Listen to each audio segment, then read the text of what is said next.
A very good morning, everybody. Today is our third day of the presentations, and semester 2 students are making presentations on various topics. In last 2 days, they have made presentations on the 20th century European literature, which was written around both the world wars. Today, they are going to make presentations on American literature. So we will start first with Aditya Raj's presentation, and he will make a presentation on Bob Dylan's Nobel Prize and the expanding canon of literature, poetry or lyrics. So Aditya, you can start your presentation.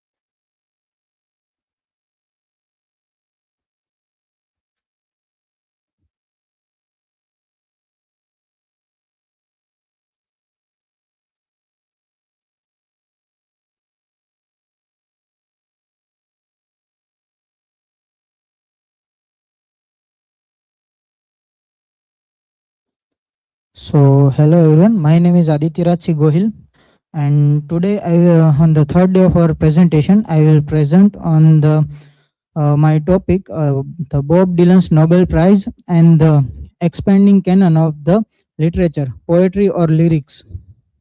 Here is my presentation details and academic details. Here is the table of content.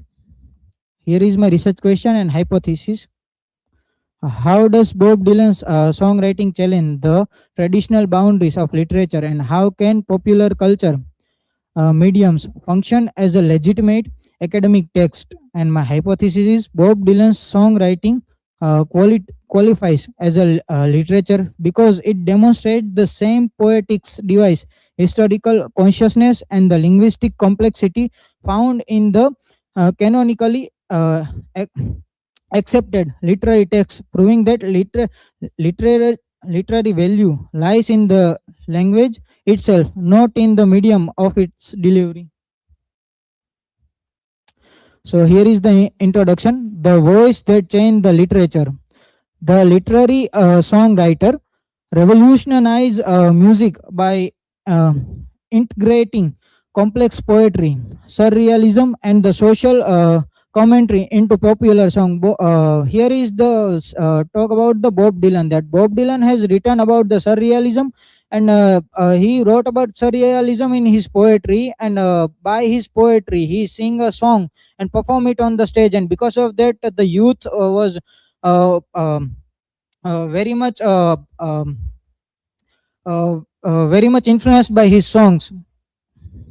The 1960s culture counterculture icon pended era defining the atheism like the blowing in the wind and the times they are changing. The Newport betrayal, the famous shifted from the acoustic folk and the electric rock in the 1965, permanently changing the sound of modern music. Means the Bob Dylan is a modern songwriter or a artist which perform a song on the stage, and because of that, the so many youth he influenced so many youth, and because of that, there are some part of the revolution or part of the uh, revolution he became a part from the beats to Nobel, a literary chronology. Here is the chronology of his song and his performance of his song, and in which age he got a Nobel Prize. Here is the chronological order of that. Here is the one dialogue or speech from his line, that the most iconic line from his Nobel lecture that in, encapsulated his perspective is, if a song moves you, that's all that's important. I don't have to know what a song means. Historical and cultural context. The counterculture era, Dylan's most impactful work is deeply rooted in the turbulent social political milieu of the 20th century, specifically the civil rights movement and the Cold War anxieties. The best generation influence Dylan's natural falls in with the beat generation sense, adopting this raw use of language, spontaneity, and the anti-establishment spirit. Like the what Dylan is writing, the Dylan is writing specifically on the Cold War moment and after the era of World War II, because there is a Cold War going on, and because of that, the powerful countries are fighting between each other. And he wrote song on the politicians of that era, folk and the protest tradition. Dylan drew heavily from the American folk tradition and historical realism to chronicle institutional injustice, the beat influence, and the literary estrangement, the new poetic expression. Dylan expanded the American folk tradition by infusing it with the icon claims and the rebellion spirit of the best generation, raw language and the spontaneity. Like Jack Koros and the Ellen Gingberg, Dylan utilizes spontaneous, unpolished language of the challenge from literary boundaries.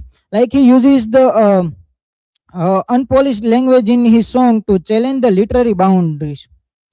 The key ideas, the lyricism and the verification. Dylan's art balance the lyricism, a metaphor, imagery, narrative, fragmentation with the verification, grounding songs in the verifiable historical and political events. A semiological depth. Dylan uses complex sign and the stylistic device like the kinesthetic imagery and rhetorical questions and the metaphor to embed sharp social criticism into his music. Three-dimensional song writing. Influenced by his art teacher Norman Rubin, Dylan structured song to fracture time and space, allowing multiple perspective and temporal dimension to exist simultaneously. Intertextuality and the multiple voice, bridging traditions. Dylan's creativity process sides perfectly on the boundaries between the ancient oral tradition and modern written literature. For Dylan, a convincing synthesis of oral and written seems to require two quality. For Dylan, a convincing synthesis of oral and written seems to require two qualities, namely a time-free quality and a mentioned above three-dimensionality. Rich tapestries of intertextuality. His lyric borrowed heavily from the diverse classical model, including biblical structure and the Talmud, the French symbolic poetry. Like where he borrowed his text and the things for his poetry. There are the reference and the thing I have mentioned here. The semiotics and the stylistic in the Dylan's work, the living language. Language does not die when the placed into a song structure. Rather, it generates multiple evolving meaning through the performance. Complex sign system. Dylan's lyric require a semiological reading, analysis, analyzing how specific sign, symbol, and the metaphor construct his central theme. Here we can see the sign on system, how Bob Dylan used the sign in his poetry and how he used different sign themes to deliver the message he want to the society. Here is one quotation from Snehal Patel's article that the imagery is multi-layered, at once real, metaphorical, political, and psychological. Here he mentioned about the Bob Dylan's poetry, that how it connect with the society in three different layers: case study and textual analysis. The lonesome death of the Hathi Carol and the hurricane. This song function as the journalistic verification, documenting the specific verifiable instances of the racial and the instrumental justice. Here is the line from the article, that while not narrating event, it verifies the moral and emotional truth of the civil rights movement, aligning with the era of document social struggle. The pedagogical power and the songwriting creative dialogic space. Music is a collaborative song writing can be used in the academic setting to spark deep literary discussion. Conclusion: the poetry or lyrics. The answer is the both. The um, distinction no longer hold. Dylan's song carry metaphor, anaphor, intertextual depth, and the documented historical truth. These are not qualities of the entertainment; they are the defining qualities of the literature. Here is my scope and limitations. The scope is the analysis of the Dylan's work and the popular culture spans multiple discipline, including the folkloristic and the semiotics and musicology and the traditional literature. Here is the infography. Here is the references. Thank you.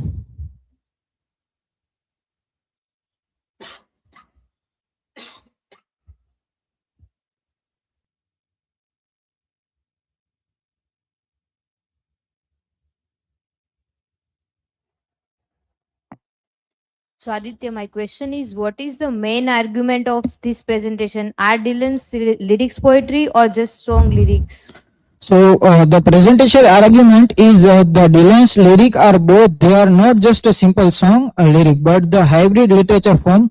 His song combined the beauty of poetry with the real historical event. And his song has the both, as I mentioned in my answer, and because of that he got the Nobel Prize. And there are so many discussion on his songwriting and his poetry on when he get the Nobel Prize.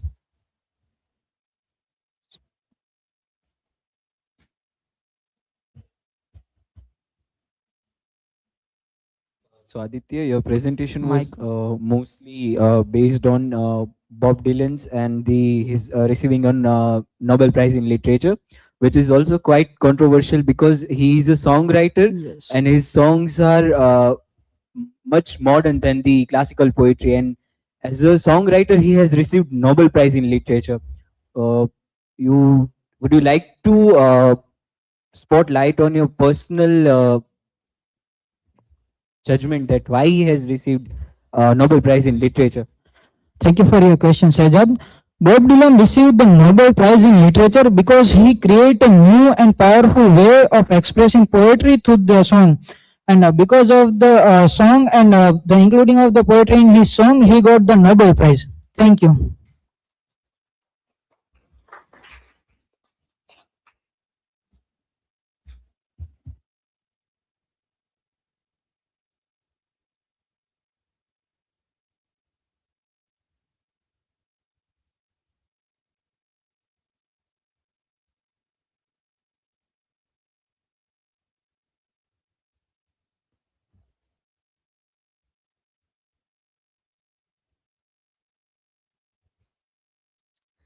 Good morning, everyone. Myself Bhargavi Bharad, and today I will be present on transcendentalism and the cultivations of the self, ethical individualism, and ecological thoughts. Here's my academic details as well as presentation details, table of content. And then transcendentalism emerged in American as a significant philosophical, spiritual, and literary response dominated in traditions.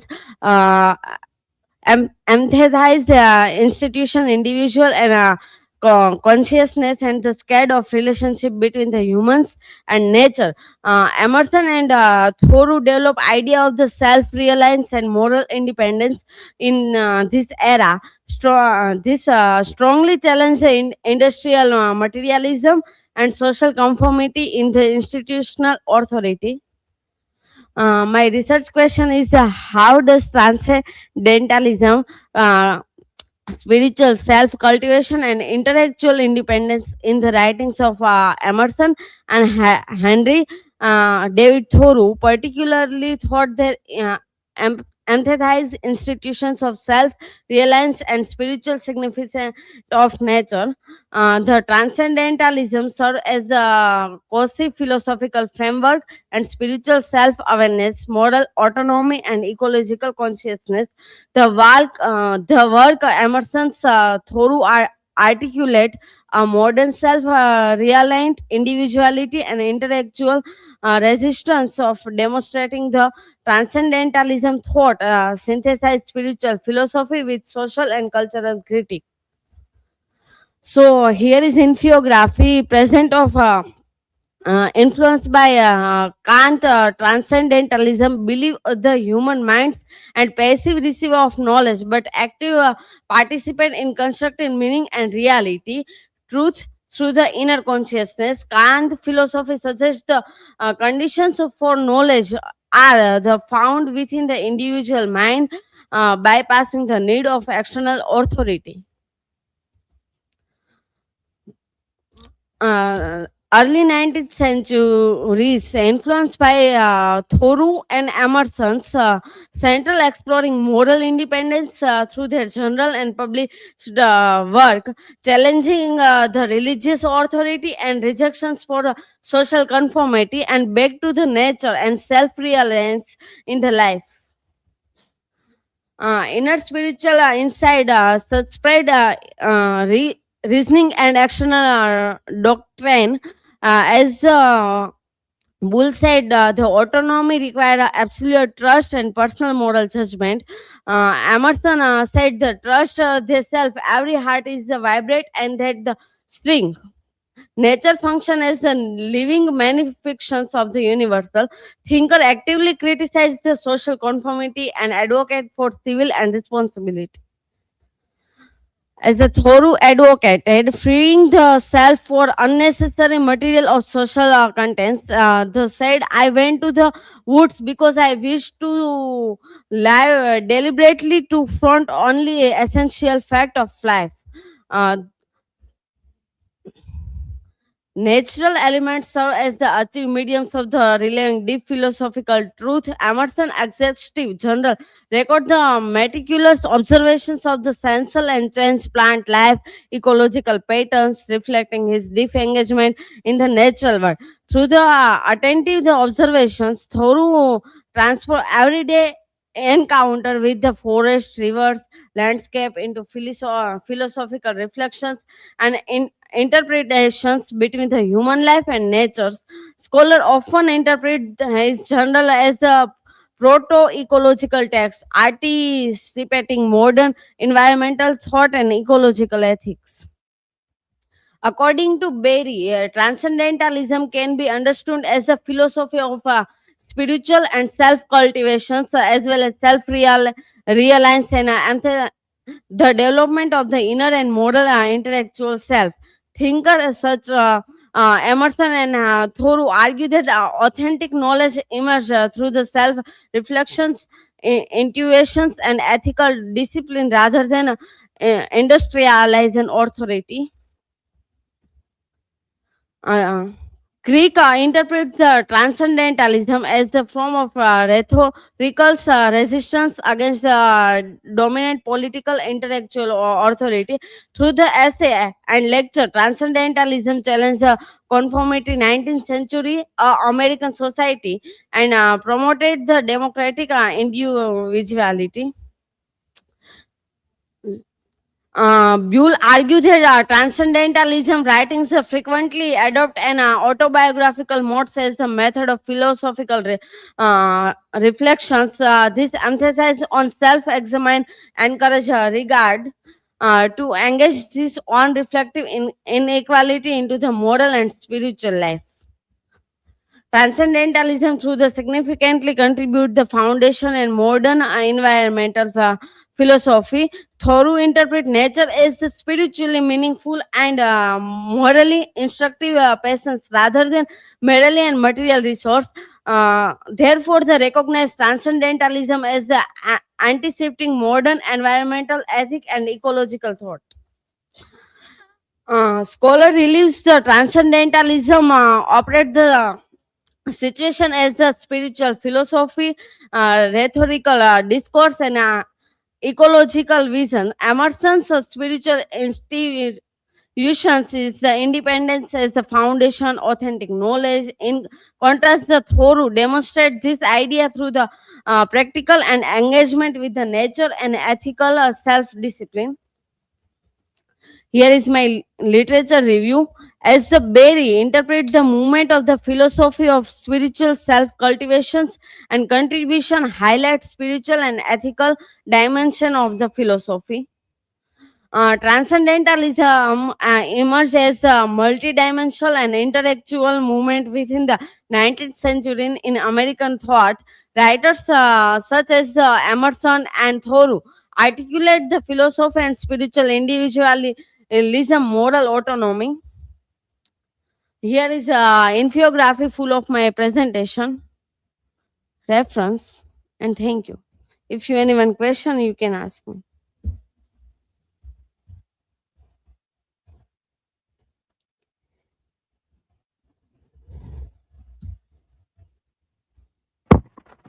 Bhargavi, my question is, how is 19th century transcendentalism relevant to our modern digital age? Today's fast digital era remind this transcendentalism for close to nature and discover the real self. Thank you. If you anyone.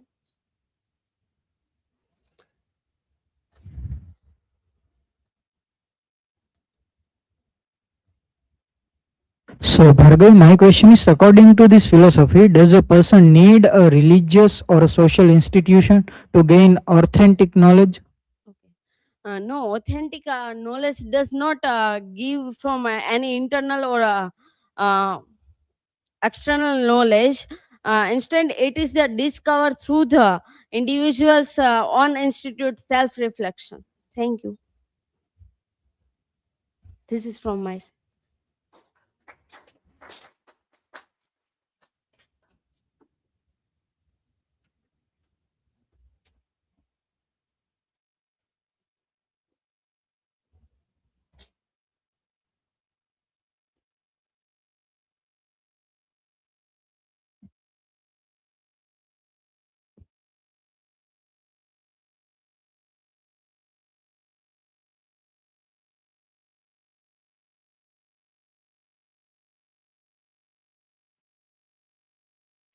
Hello everyone, myself Chetna Bhalia. Today I am going to present on the architecture of silence, a comparative biopolitical study of transgenerational trauma, the American dream, and the scarcity mindset in the Eugene O'Neill's Tyrant family and the cross-culture Indian middle class life. This is my academic information as well as presentation information, table of contents. My research question is, how does the scarcity mindset functions as the biopolitical mechanism to construct architecture of the silence, and in what way does this domestic structure perpetuate the transitional trauma across Eugene O'Neill's Tyrant family and the contemporary Indian middle class? This study hypothesized that the scarcity mindset forged by historical and the economic percity forces families to internalize state biopolitical by prioritizing the material survival over the effective care. Consequently, this construct a domestic architecture of the silence that rather than the protecting the family's reputations functions as the primary vehicle for the cyclical transitional transitions of the trauma across both Western and the Indian culture context. This study examined how historical, cultural, and the economical force shape family dynamics and the individual psyche. Explore how biopolitical governs bodies and the minds, detecting emotional expressions and the social roles in intergenerational behavior. Highlights how cross-culture relevance, showing that the family's strategies for the survival often perpetuate cycle of the anxiety, repressions, and the constituted agency. Theoretical framework. Focus theory by biopower is the administrations of the bodies and the calculated management of life. How can we apply the American dream acts as the biopolitical regimes where the endeavor to rationalize the problem presided by government practices shapes the families focused on the health, productivity, and the success which is given by the Foucault's. Uh, James Tyrants in the poor house mindset. How a scarcity trap.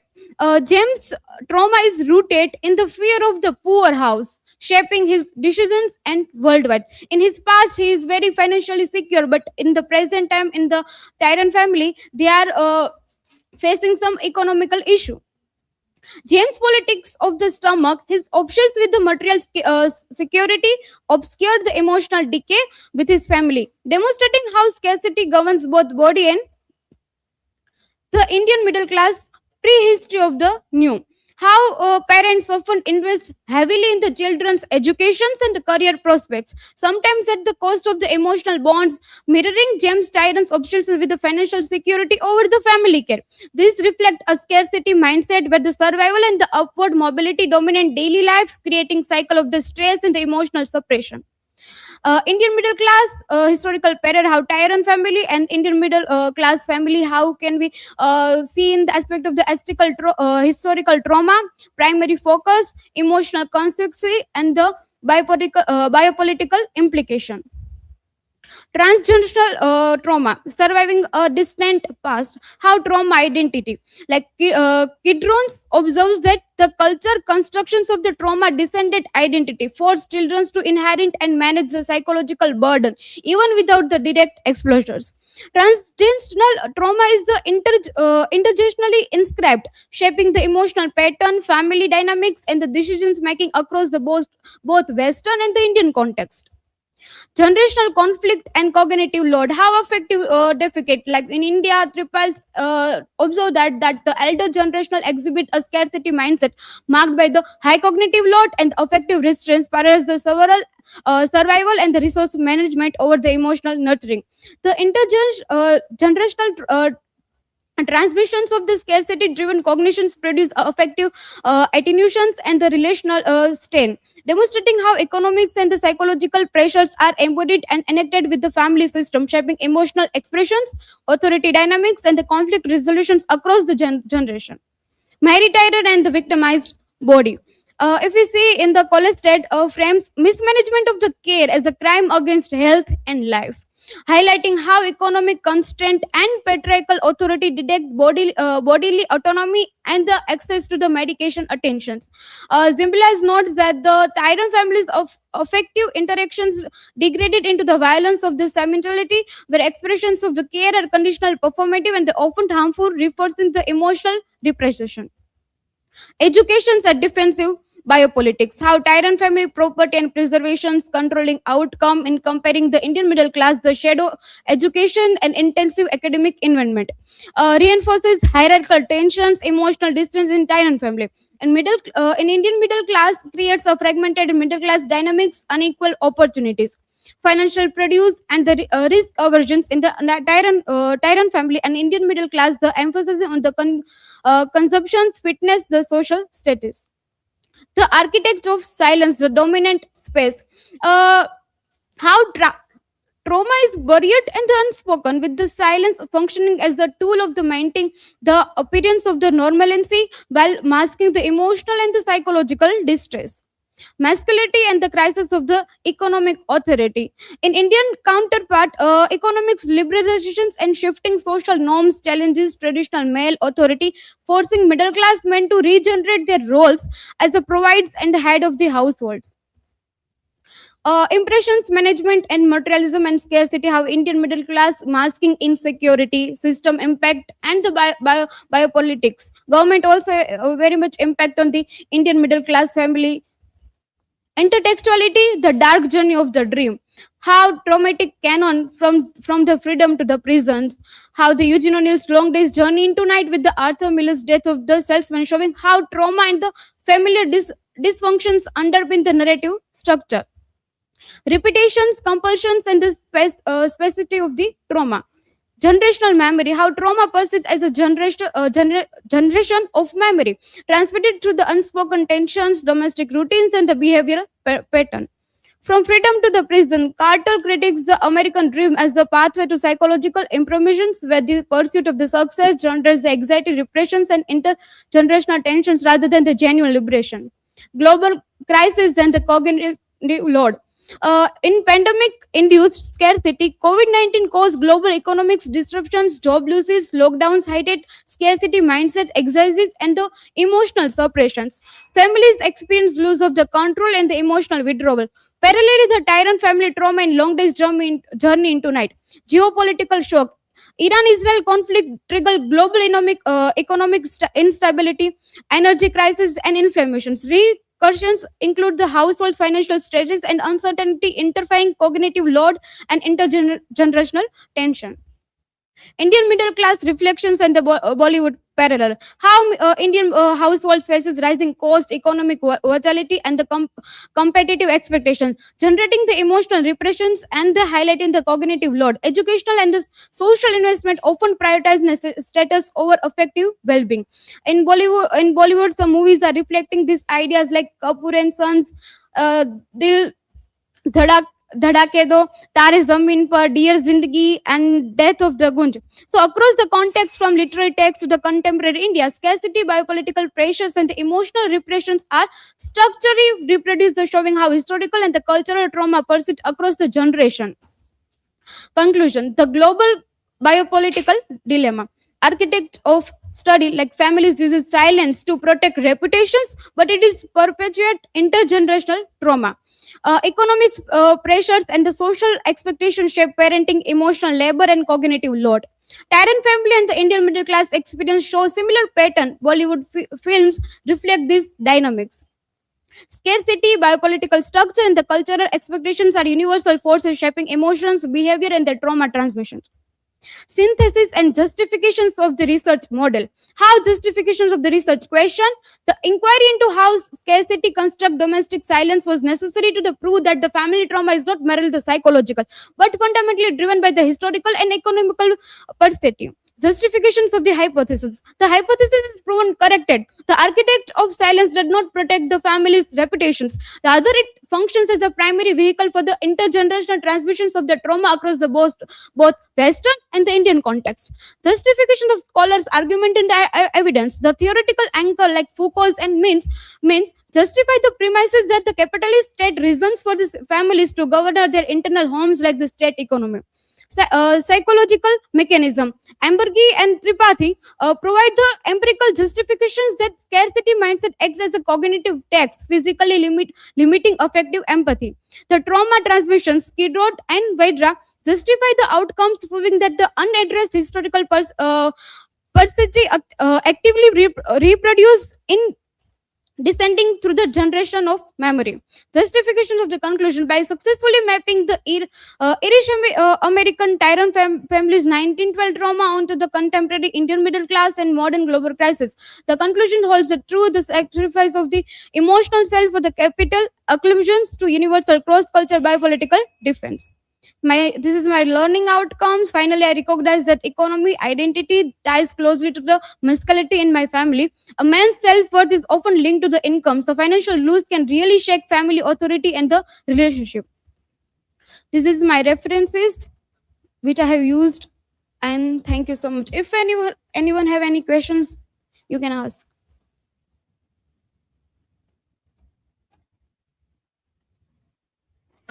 Hello, Chetna. My question is, how do global crises make intergenerational trauma worse? Nowadays we are experiencing the Iran-Israel war, and also some like the COVID-19 pandemic. So both the things is very majorly affect on our lives in economics, in the social, in the each and every background. When we connect this in T.S. Eliot, The Wasteland, when he said that in 1922, said that there is the spiritual digressions and the loss of morality. So it is also connected in the Iran-Israel war, the geopolitical things. Now we can connect these things. So the trauma is become worse day by day. Although it's not psychologically connect in India because we are far away in the Middle East, but still we can consider that if in future if it happening, so there are the similar things. The psychological trauma is day by day worsen. If anyone have any.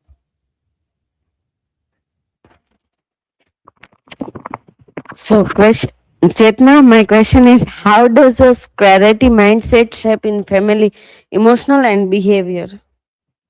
In contemporary time we know that there is a very strong and pressure on, especially in the students, because we know that there is the education which is very important right now. So parents are pressurizing over the students that educations and social status and the income, these three things are very major in contemporary time, because of, as we said, the scarcity mindset. Because the every middle class family, they are very much thinking about the income, because they have to sustain in the social status as well as the in economically. So now we can say that the how people are giving importance to the income, and some it's just a materialistic things over the emotional bonding. So this is from my side. Thank you so much.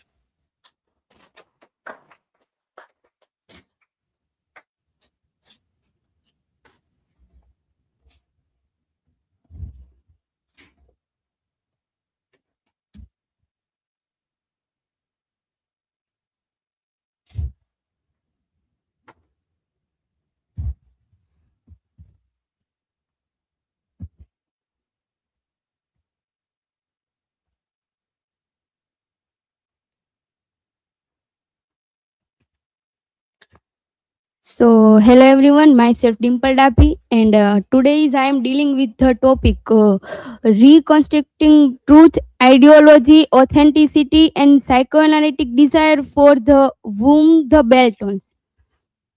And here is my academic information. This is research question. How does Ernest Hemingway construct and control the idea of authenticity in For Whom the Bell Tolls? That then hypothesis Hemingway's pursuit of truth in For Whom the Bell Tolls is not purely realistic but constructed the strategy and that reflect both ideological control and underlying psychological tensions. Then table of content, then introduction.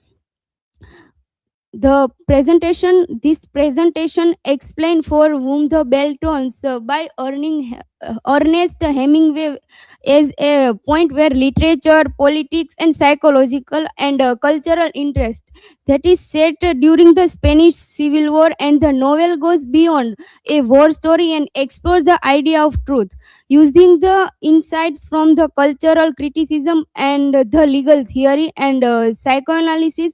And this study show how Hemingway structured an authenticity in both public and personal narratives. Then realism is shaped by ideological and deeper psychological tensions. Then three pillars of narrative success. Hemingway's critique of public response and Hemingway's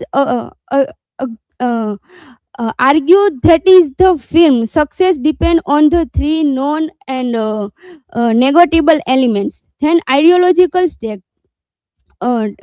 display that animating motive of the republic, that is people would die. That then is emotional intimacy, true relation uh, true relation in bed between Robert Jordan and Maria.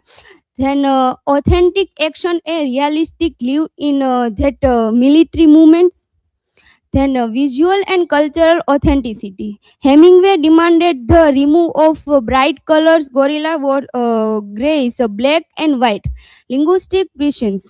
Then control the script use of that he refused. Then let Spanish character be portrayed and edits of the American protagonist. Then moral duty. He believed that the film must remain a valuable asset of our fight against the fascism. Then the guidebook of the initiate. Knowledge before and after the fact. Hemingway dismissed traditional sites and focusing that knowledge that is incomprehensible with it and first hand.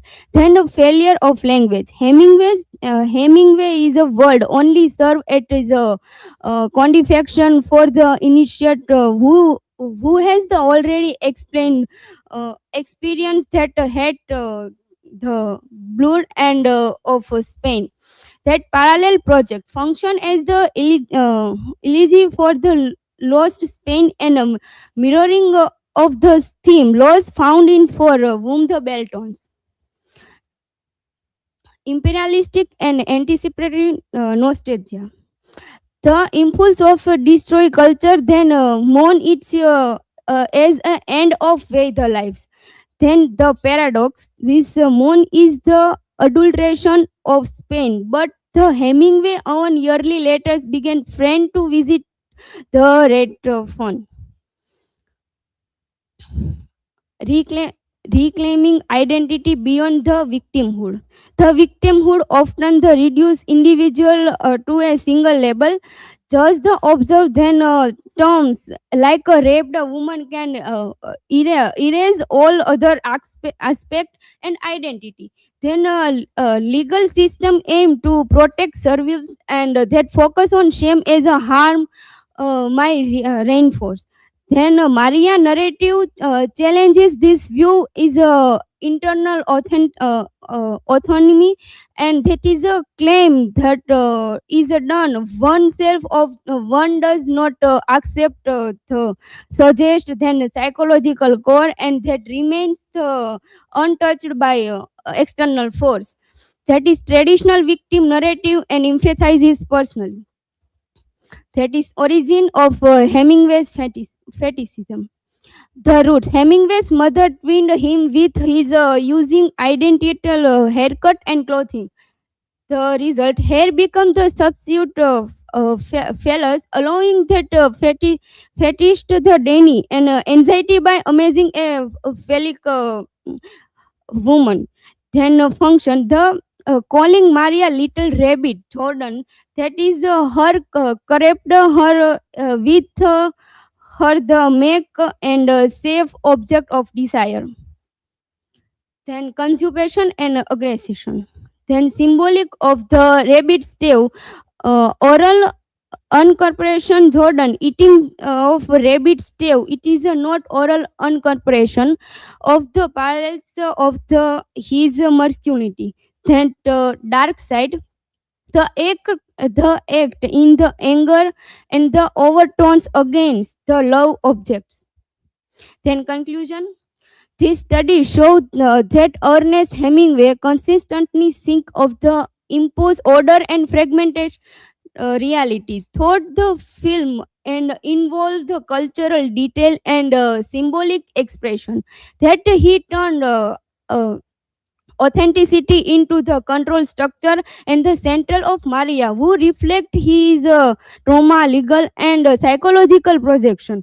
Then ultimately for whom the bell tones suggest that truth is not simply found but carefully shaped.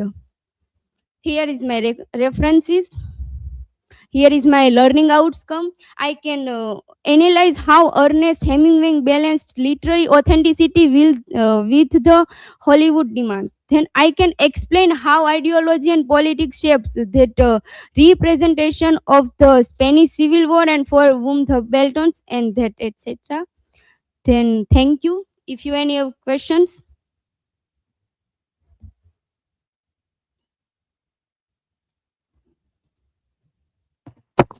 So, Dimple, my question is, what were Hemingway's three pillars of narrative success? Okay. Hemingway's three pillars of narrative success in ideology, emotional depth, and psychological aspects. Then,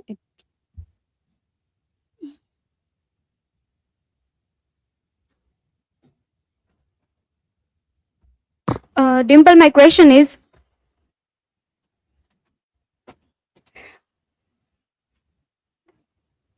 what is the main theme of control in Hemingway's work? controlling Hemingway's work in shaping of the truth thought to narrative and cultural and psychological fact. So this is from my side. Thank you.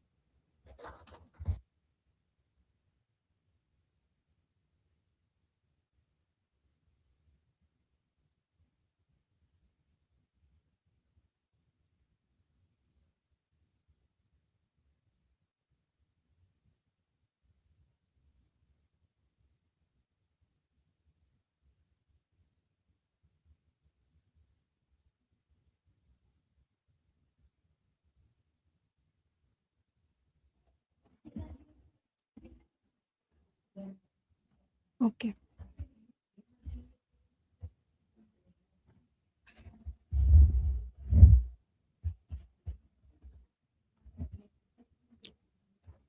Hello everyone, myself Dimple Parmar and my today's topic is the Tyrone family and past traumatic stress in Eugene O'Neill's long day journey into night, an early modern psychoanalytic exploration of memory, repression and familial trauma. This is my academic information and this is the table of contents. And this is my research question is how does Eugene O'Neill long day journey into night portray psychological trauma through memory, repression, addiction, and the maternal figure, and how do these elements contribute to post-traumatic stress and the intergenerational transmission of familial trauma? And my hypothesis is this study argues that long day journey into night present the Tyrone family as a complex psychoanalytic model of post-traumatic stress, where unresolved past experience continuously intrude upon the shape present reality. It explores how repression and recurring memory pattern prevent a genuine psychological healing, instead creating a repeated cycle of emotional suffering. The play further demonstrates that addiction functions as a psychological defense mechanism, allowing character to temporarily escape traumatic awareness, while familial relationship act as a carriers of trauma, transmitting pain across generations. An introduction. Using on a long day journey into nine, published in 1956, offers a profound exploration of psychological trauma within the family structure. The play can be interpreted as a psychoanalytic case study where memory, repression, unconscious conflict shape identity. It reflects element of post-traumatic stress as a character may remaining trapped in repetitive pattern of past suffering. The Tyrone family function as a site of familial and intergenerational trauma where emotional wounds are continuously transmitted. Addiction and emotional withdrawal emerge as defense mechanism against resolved trauma. The play ultimately presents trauma as the cyclical and is inescapable, shaping both individual psyche and family dynamics. And theoretical foundation drama is a psychoanalytic case study. The shift to internal realism. Moving from the limitation of action to a super realism that prioritizes the internal mechanism of the unconscious. Audible thinking, the use of dialogue not for communication but as a medium for the unspoken and the manifestation of repressed psyche energy. Structural repetition, the play circular narrative serve as a dramatic representation of a repetition compulsion where the past is perpetually reenacted. Mary Tyrone, narcissistic regression and maternal loss. The unmourned ghost. Morphine addiction function as a psychic shield against the trauma of maternal loss and the death of the infant Eugene. A the spare room and the fog represent journeyed retreat into a pre-audible state of virginal innocence. And then James Tyrone, the trauma of scarcity and diaspora. James Tyrone embodies a deep-rooted trauma of scarcity where past poverty shaped his present identity, reducing both material comfort and emotional warmth within a family. His compulsive miserliness functions as a pathological defense mechanism rooted in the anxieties of Irish immigrant past and fear of returning to deprivation. And then intergenerational transmission, the living symptoms. Jamie and the mother object. Jamie's self-destruction and psychonism are projected rationalism of the betrayal of Mary's addiction. Edmund and the somatic response. Consumption, that means tuberculosis, serve as a physical embodiment of the family internal decay, eating away of the self. The ghostly present, the inability of distinguish between memory and current experience creates a collective psychic entrapment. And then the architecture of memory, the summer home as a liminal space, the psychological set, the living room serves as a static claustrophobic vessel where the time is spent mirroring the frozen state of traumatic memory. Fog is a dissociative symbol. The fog is not merely a weather condition but a collective dissociative state that allows the family to blur the boundaries between the past and present. The specter of the spare room, a literal and figurative gendered boundary where many reacted to perform the ritual or addiction in the isolation. And then the dead mother complex, Mary as an absence. The Mary try and represent the psychoanalytic figure of the dead mother, whose emotional withdrawal creates a haunting presence defined more by absence than care. The sons remain trapped in a state of maternal idealization, mourning the lost mother of their childhood, while morphine sustained like an illusion, deeper their unresolved grief. And then somatic manifestation of trauma, the body as a witness. In the absence of healthy verbal processing, trauma manifests physically. Edmund tuberculosis as Mary rheumatism acts as a biological metaphor for decaying family secrets. And then intertextuality as a defense mechanism, literary displacement, the heavy use of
intertextuality as a defense mechanism, literary displacement, the heavy use of borderline, Downson and Swinburne allows the sons to intellectual their despair, creating a literary screen between them and their father's spectrism. The father Shakespeare, Tyrone reliance on the Shakespearean aphorism represent a nostalgic anchoring to a noble past that masks its current feeling to artistic familiar failure. And then modernism, postmodernism, and the maternal void. The crisis of the subject. Mary fragmentation, her inability to say I without referring a lost past position the play as a breeze between modernist agents and postmodernist answer to the self. The symbolic mother. Mary transcends being a mere character to become a symbolic of the lost origin, an unidentifiable source of the comfort that keeps the man in state of permanent. And then the pharmacological ego, addiction is a psychic defense, chemical dissociation. Mary Morphin uses analyze not as a moral failing, but a chemical necessity to maintain the repression of maternal grief.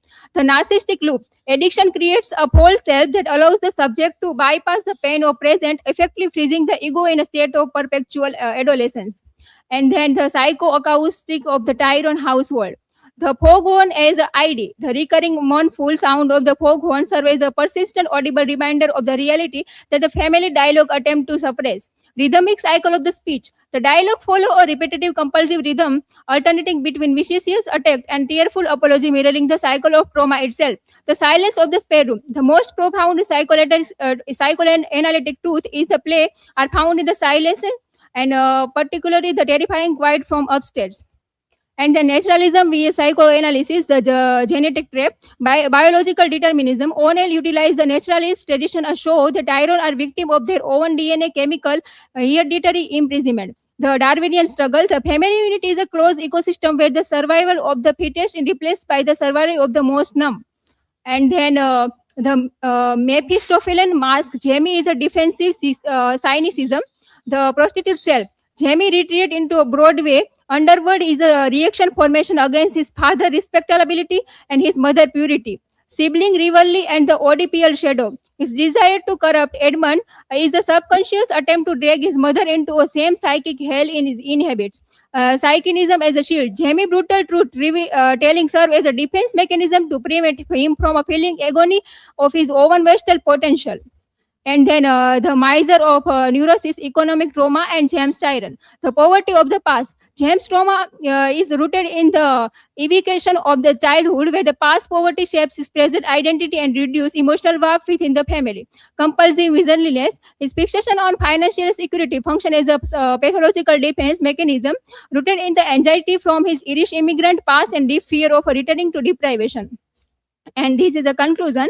Long Day Journey into Night present the Tyrone family as a psychoanalytic model of the post-traumatic stress, where unresolved past experience continue to shape the present. Memory and repression create a cyclical pattern of the suffering, preventing true psychological healing. Addiction function as a defense mechanism, while family and relationship transmit trauma across generations. Through this, Eugene O'Neill suggests that trauma persists as a lasting condition of human existence. And the learning outcome, I can analyze a psychological trauma in Long Day Journey to Night through a psychoanalytic perspective. I can explain the role of memory and repression in shaping the character, behavior, and relationship. I can identify how addiction functions as a defense mechanism against the trauma and tyrant family. I can interpret the concept of intergeneration trauma and how it is the transmit within the family. And this is a whole infographic of my presentation. And this is a references. Thank you. If you have any one question, please ask.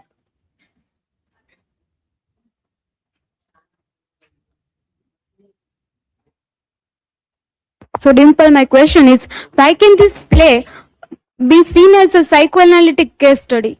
Because this play also study about the inner feeling and thought of the character. We can see in the long day journey into night play how the character also addicted morphine and alcohol, and also we can see how the past life affect the present life. So we can see it is a psychoanalytic study. Anyone other?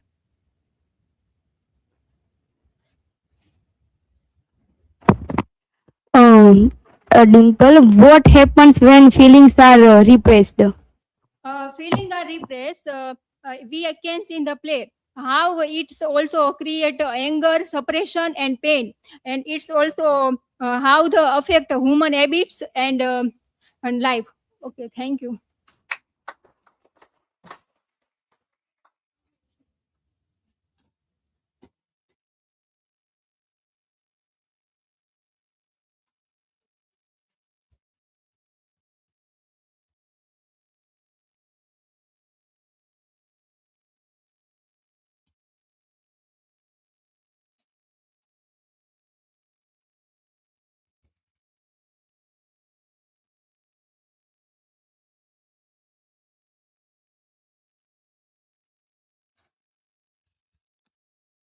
Hello everyone, myself Divya Dabi. Today I will be presenting on a topic memory, autobiography and dramatic form in Long Day's Journey into Night. Eugene O'Neill's aesthetic meditation of lived experience. This is my academic information. Table of content. My research question is, how does Eugene O'Neill uses memory and autobiography to shape dramatic form and convey the lived experience of the Tyrant family in Long Day's Journey into Night? Hypothesis: Eugene O'Neill's integration of personal memory and autobiographical elements create a non-linear psychology and realistic dramatic structure that transform individual trauma into universal theatrical experience. Introduction: Eugene O'Neill is regarded as the father of modern American drama. He transformed theater by blending realism, autobiography, and psychological depth. His work is often focused on family conflict and addiction and existential suffering drawn from his own life experience. Long Day's Journey into Night present a semi-autobiographical portrayal of the Tyrant family. The play dramatizes a personal and familial trauma throughout the memory, emotional intensity, and symbolic form. It is more than a story of event. It is an aesthetic re-rendering of lived experience. Memory as a dramatic device. Memory is the key organizing element in the play. It structures dialogue, action, and character psychology. The Tyrant family rapidly recall the past events, creating a non-linear flow of the time. Example, Mary Tyron remembers her childhood and Edmund reflects on his health that causes conflict in the play. Autobiography in the play. The play is a deeply autobiographical, reflecting O'Neill's own struggle. Themes included addiction, family dysfunction, and illness. Character mirrors O'Neill's own family. James Tyron reflect O'Neill's own father. Mary Tyron reflect O'Neill's mother, and Edwin Tyron is himself O'Neill himself. Autobiography lets O'Neill explore the tension between personal truth and dramatic storytelling. Events are transformed into universal themes of suffering and human vulnerability. A role of psychological realism. O'Neill uses psychological realism to show the inner lives of his character. Dialogue is filled with repression, accusation, and confession, revealing deep emotional conflict. The Tyrant family's conversation expose their emotional fragility and unresolved tension. Example: Mary's movement between clear thinking and opium induced hallucination shows her personal guilt and the family's shared dysfunction. Temporal structure and dramatic form. Long Day's Journey into Night breaks traditional linear time structure. Time in the play is fluid, with a character moving between present moment and past memories in their speech. This shifting of time reflects the natural flow of human consciousness. Memory is shown as a lived experience, not as a fixed or a distant recollection. The past feels inescapable, constantly shaping the present. Themes of addiction and family conflict. Addiction and family dysfunction are at the emotional center of the play. Mary Tyron's morphine addiction deeply affects her behavior and relationship. James Tyron's extreme frugality become a major cause of family tension and misunderstanding. Only present this problem as a result of memory and inherited trauma, not just a social issue. The character action are shaped by past experience and fear about the future. Memory versus communication. A major problem in the play is the failure of a genuine understanding between family members. Character talks constantly, but true communication does not occur.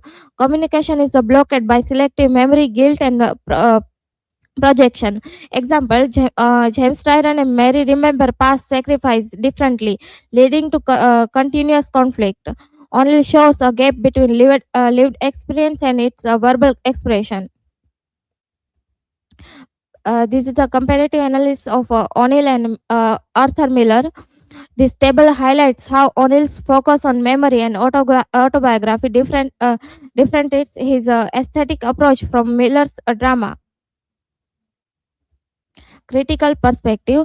A scholar emphasized different aspects of O'Neill's uses of memory and autobiography. Blake focuses on the problem of understanding and how memory obstructs communication. Many situate the play within a modernist aesthetic, emphasizing fragmented time and consciousness. Parks highlights O'Neill's existential quest for meaning in the morally uncertain world. Mendel reviews Stroop's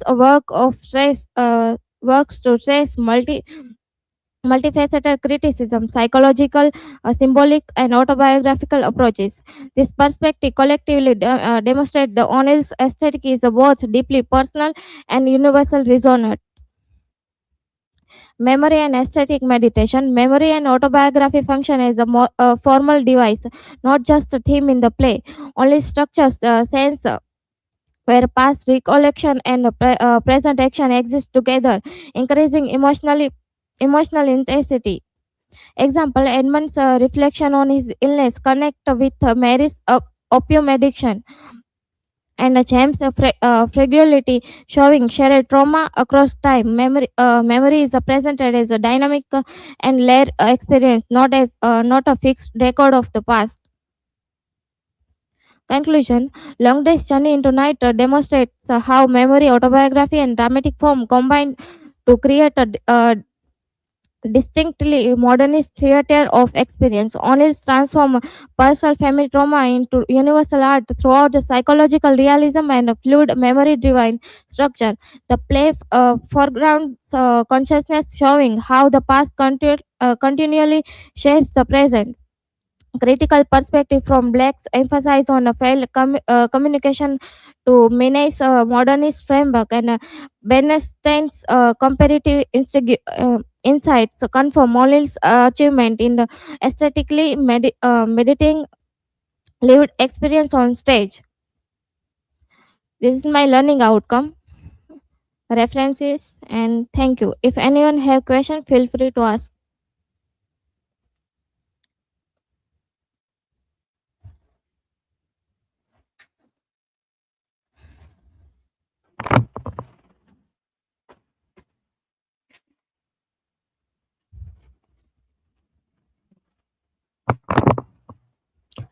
Divya Dabi, my question to you: how does autobiography improve the play instead of limiting it?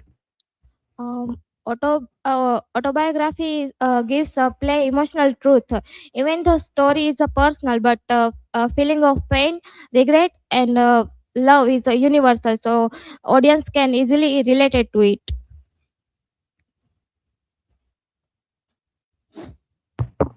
Divya, why does on show so much family conflict instead of solving it? Because the play is realistic, and in a real life, family problem is not easily solved. And O'Neill also show how how the guilt and regret keep the conflict repeating instead of it also it knows not to solve the problem of the family. Thank you, that's it from my side.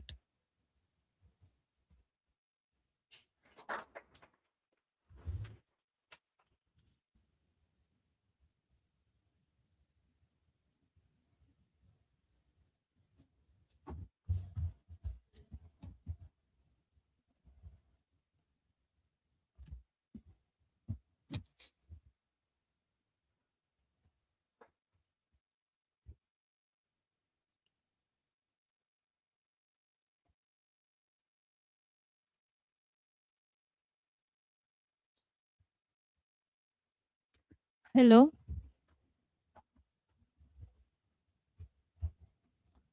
Hello. Good morning, all of you. Today I am present topic about a comparative study of a long day's journey into night and death of salesman. These are my academic information. These are table of contents. Introduction: Long day's journey into night by Eugene O'Neill and Death of Salesman by Arthur Miller are two major modern American plays that explore human suffering and disillusionment. Long Day's Journey into Night focuses on family conflict, addiction, and emotional trauma. Death of Salesman represent the failure of American dreams through Willie Lemon.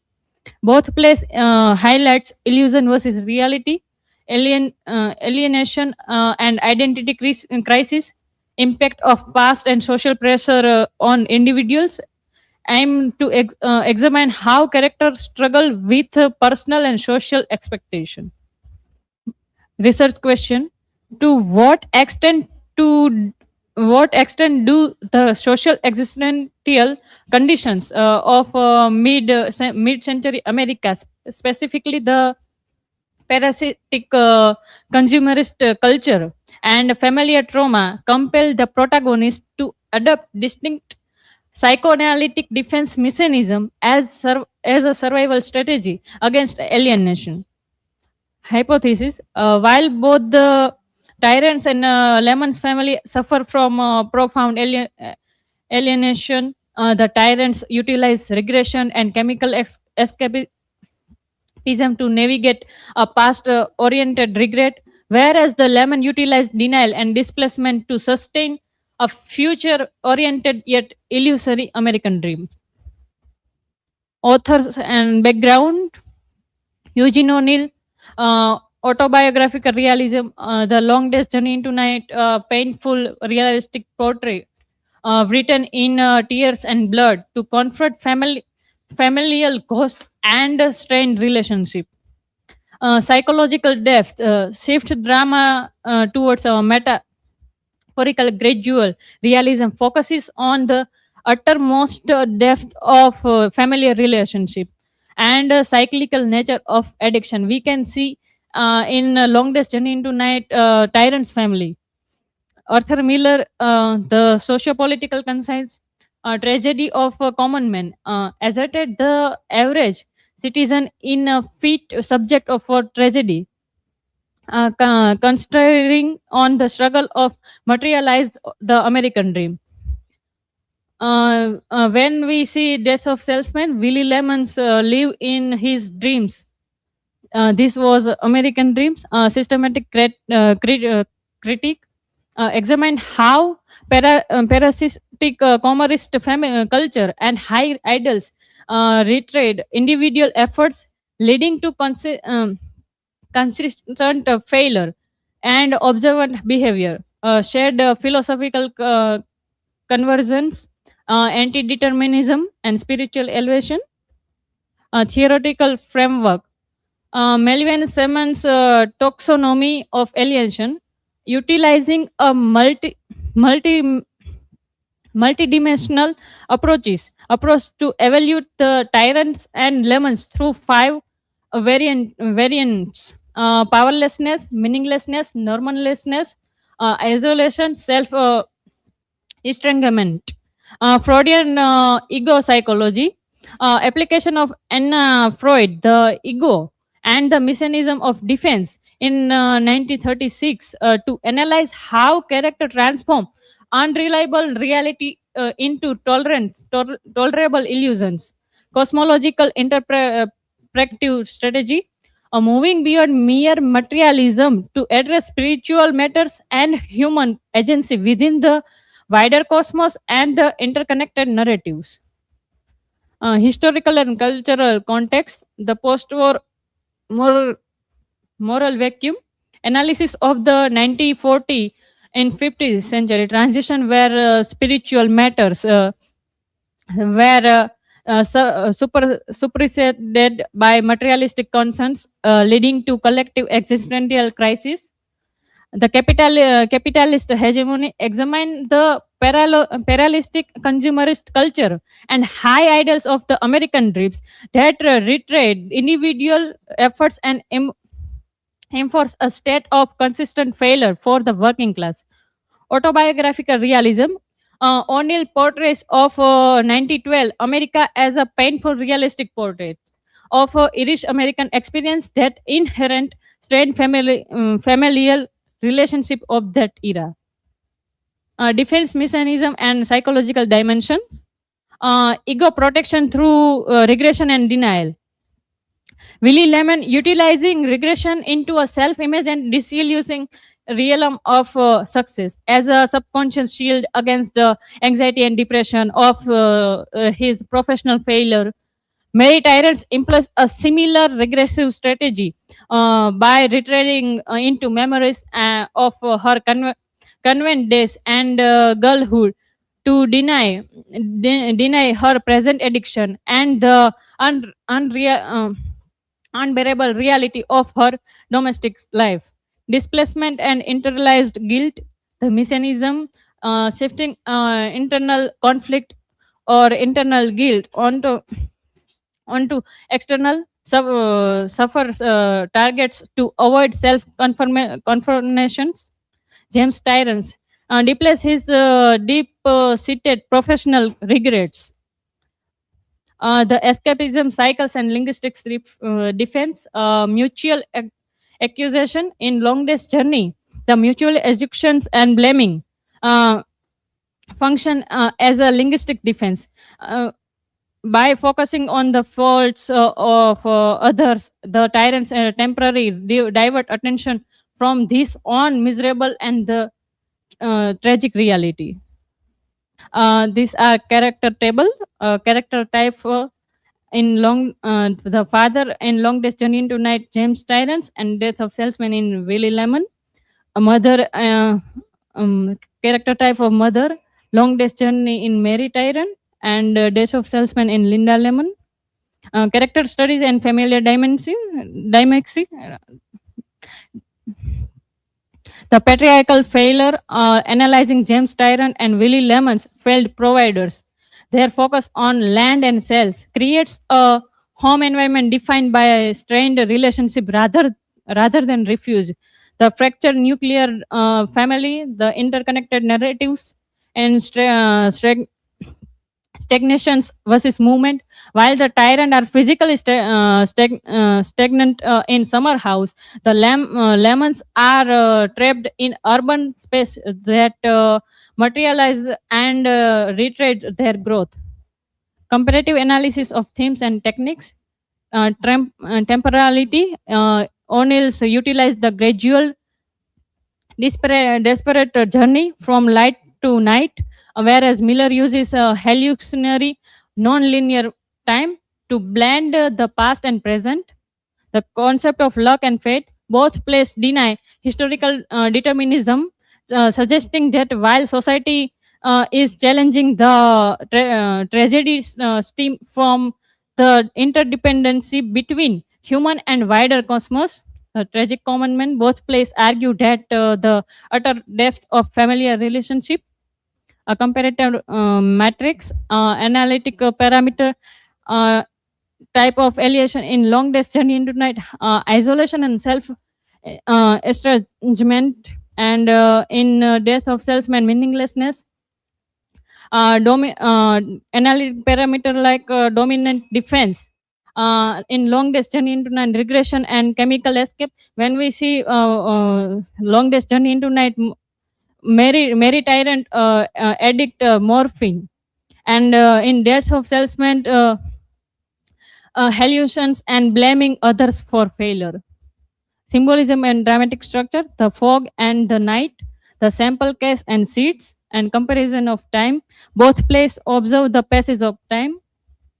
Critical insight and interpretation, the psychological cost of dream. The American dream acts as a parasitic force that leads aberrant behavior and mental distinguish.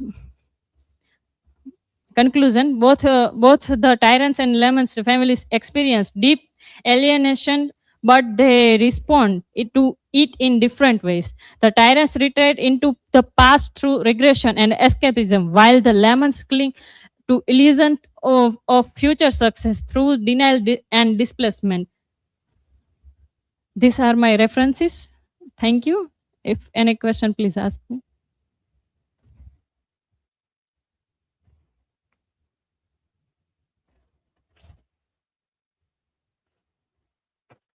Hiral, my question to you: how do psychoanalytic defense the mechanism shape the character's responses to alienation in Long Day's Journey into Night and Death of Salesman? In both the plays, character uses the defense mechanism to escape their pain and loneliness. In Long Day's Journey into Night, the tyrants use regression and addiction, like Mary uses morphine addiction, and in Death of Salesman, Willie Lemons uses denial and illusions to avoid accepting his failure. He was live in a dream and not accept his identity. Any other?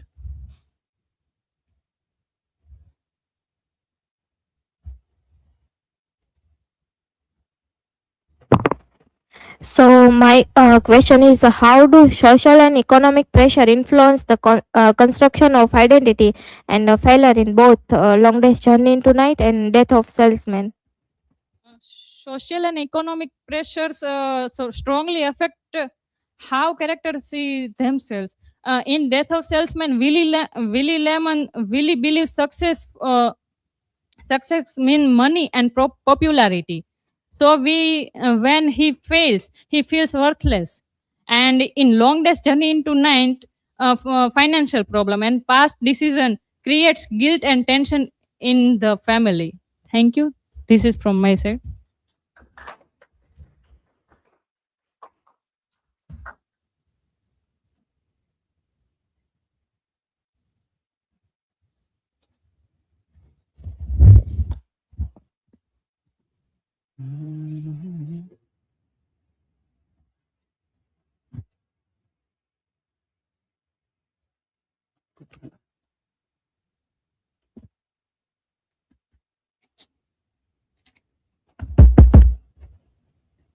allegiance. Let me check now.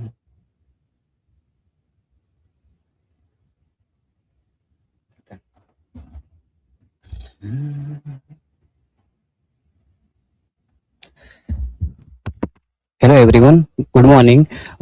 Myself Goel Jaipal, and today I will be represent political ideology, moral ambiguity, and individual versus collective responsibility, and from who the bell tolls.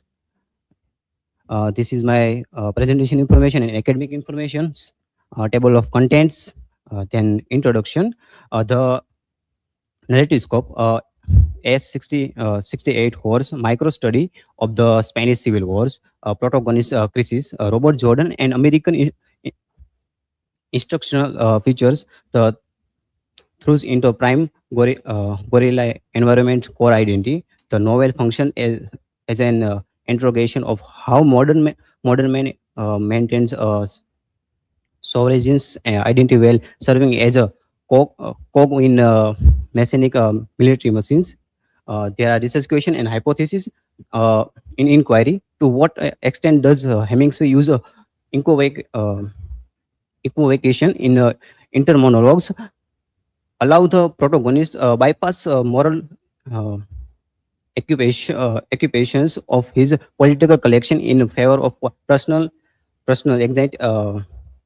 existential and individual responsibility. Then hypothesis, a statement well collective ideology of Stalinism of populism are portrait of necessary of military success. Hemingway identity then his morality allow. Truth responsibility is achieved only when he sovereign individual act out of private non-ideological duty to his follow.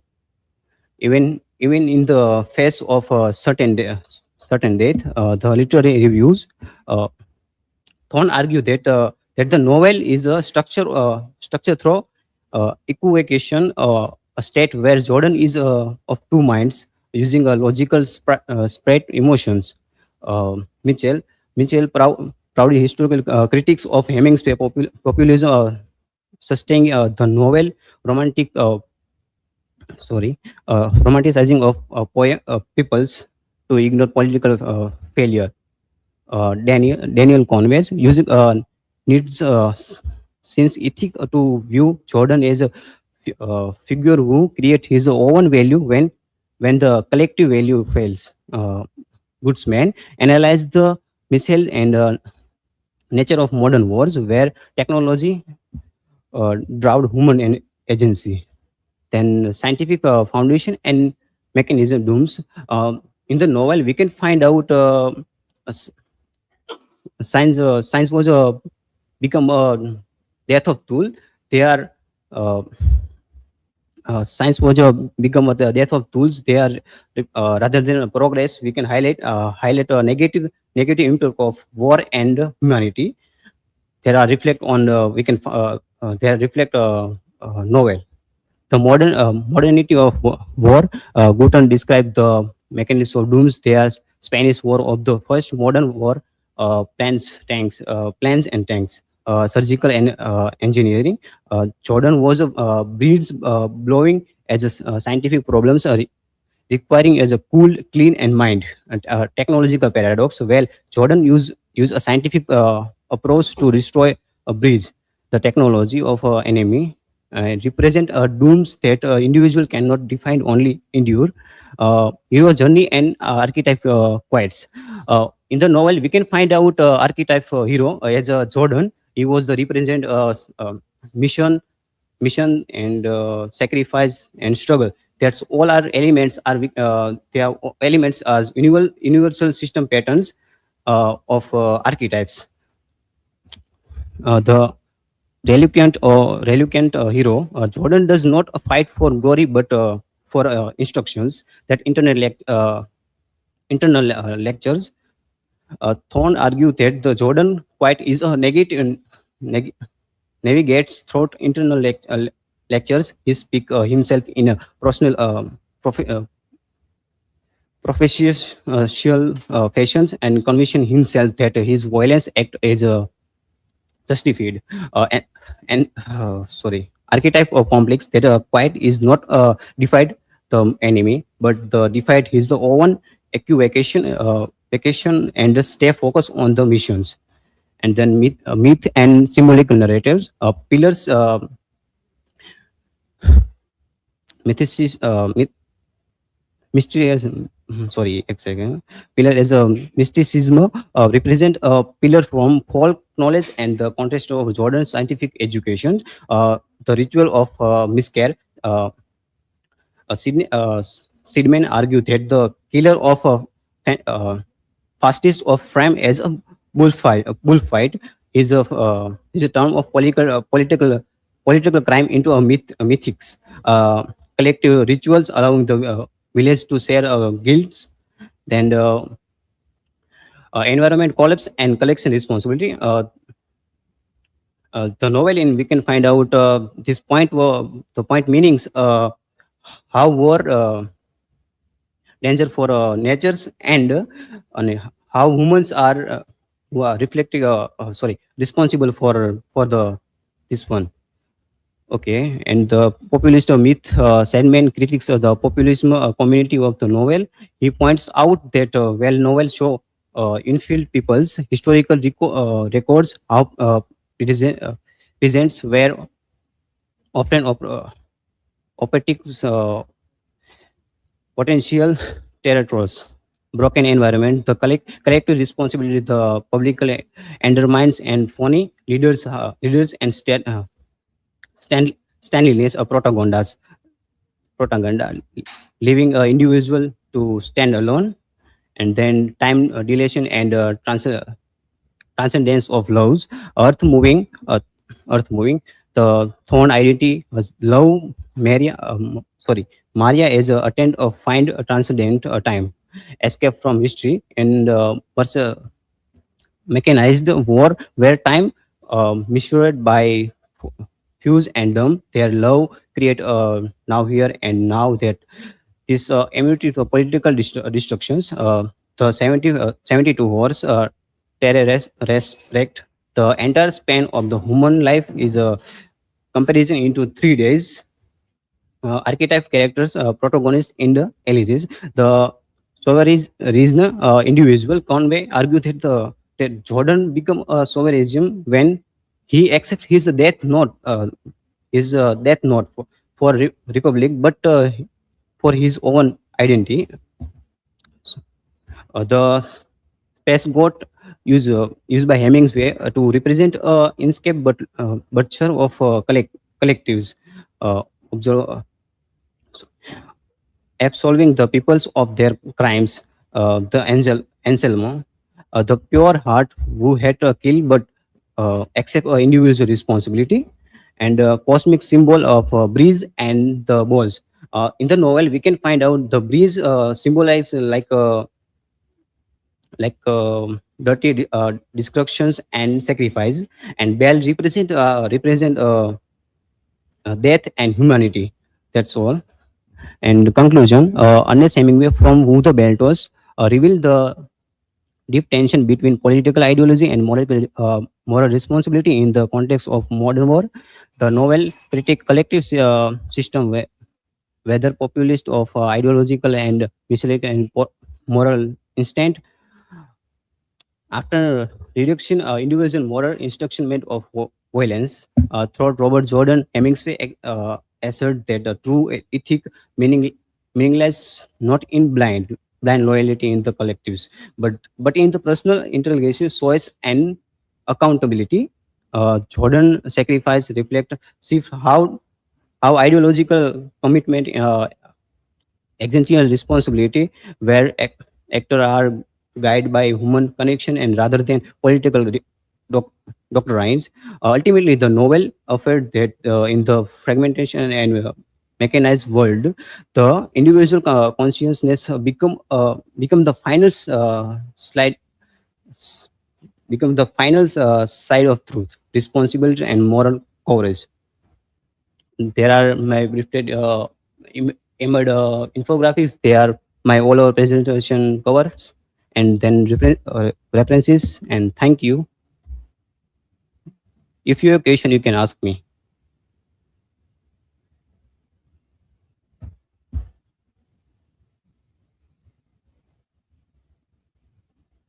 So, Jaipal, my question is, what is the main conflict in for whom the bell tolls? Okay. Thank you for question. Um, the main conflicts between the main conflicts between one second, individual responsibility and collective ideology. They show the throw of Robert Jordan struggles and personal values, and we can find personal values and political cause. And another.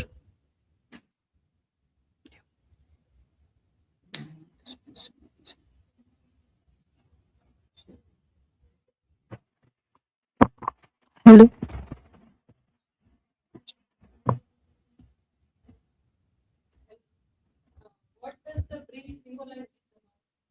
Okay, thank you for question. The bridge symbolize between the duty and violence. They reflect Robert Jordan missions and uh, role in war. So that's all. Thank you for.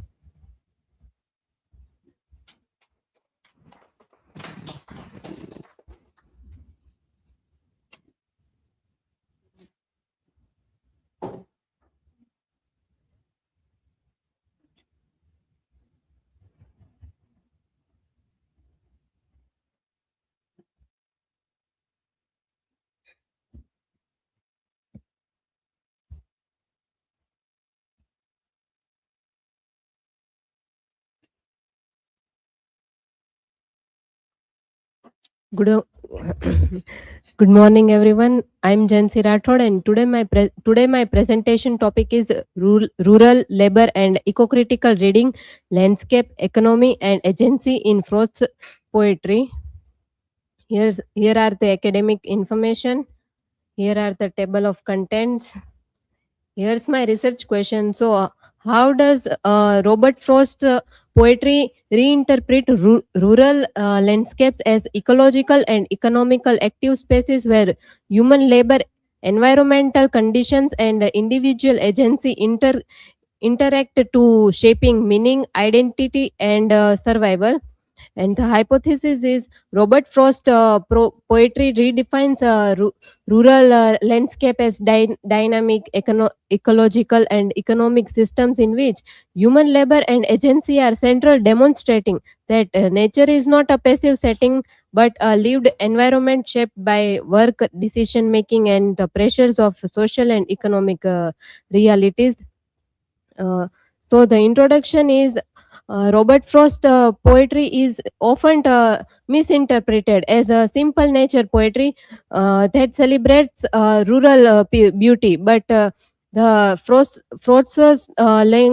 landscapes are not untouched wilderness. Rather, they are spaces shaped by human activity, seats where economic survival is negotiated, and this perspective challenges the romantic tradition of nature beauty, instead presents a more grounded and realistic version. Interpreting nature through an eco-critical lens. Eco-criticism examines how literature represents the interaction between humans and natural world. And in Frost poetry, nature is never isolated from humans.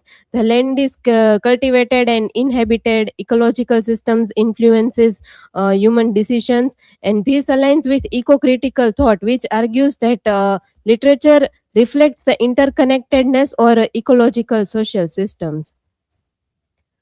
Rural landscape as a cultural space. Frost's landscapes are deeply embedded in rural culture, and these landscapes reflect a distinctly American rural identity where land is tied with both personal and collective experiences, and these landscapes functions as memories, indicators of social structure and expressions. And rural labor meaning and function. Labor is central to Frost poetry, and it sustains life, it connects human to the nature, and it defines personal identity. And this portrays labor not only as a physical work, but also as a mental effort. And most importantly, labor is not romanticized, it is often repetitive. Landscape as economic system. Frost's poetry reveals that rural landscapes functions within an economic framework, and this aligns the idea of inclusive economics where natural resources and human effort are interdependent. For example, farming requires understanding of natural cycles, and thus this presents nature as a system where ecological and economic values overlap. Agency and human decisions. So agency is not ability, freedom. It is shaped by economic necessity, environmental conditions, and this means that choices are always meaningful but limited. And these decisions carries certain consequences. And process characters often faces the situations where they must act as they act as uncertain, and which highlights the complexity of the human agency. Stopping by the woods on a snowy evening. So this poem presents a speaker who pauses to observe the quiet snowy covered forest, and this moment of stillness which is interrupted by the speaker, and he acknowledges the responsibility of waiting for him, and he cannot remain in the woods. And this poem reflects a tension between the allure of nature and depends on the social life. Labor versus desire. So the central conflict in this poem is between the desire for rest and contemplation and the repetition of duty, which emphasizes that labor structures the human existence, and this reinforces the idea that human life is governed by the economic and social commitments. The road not taken. This is also another poem by Robert Frost, and which is read as a celebration of individuality, where the diverging roads represents the life choices and the possible future, and the landscape becomes as a space where human agency is exercised under constraint. Choices as a labor and responsibility.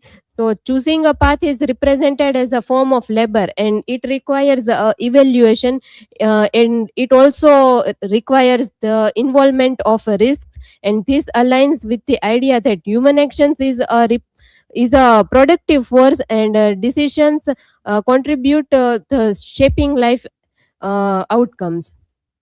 Fire and Ice. This is also another poem by Robert Frost, and this poem moves away from physical rural landscape and presents the abstract symbolic environment, where fire represents the desire and greed in a human being, and ice represents the hatred, coldness, and the emotional indifference.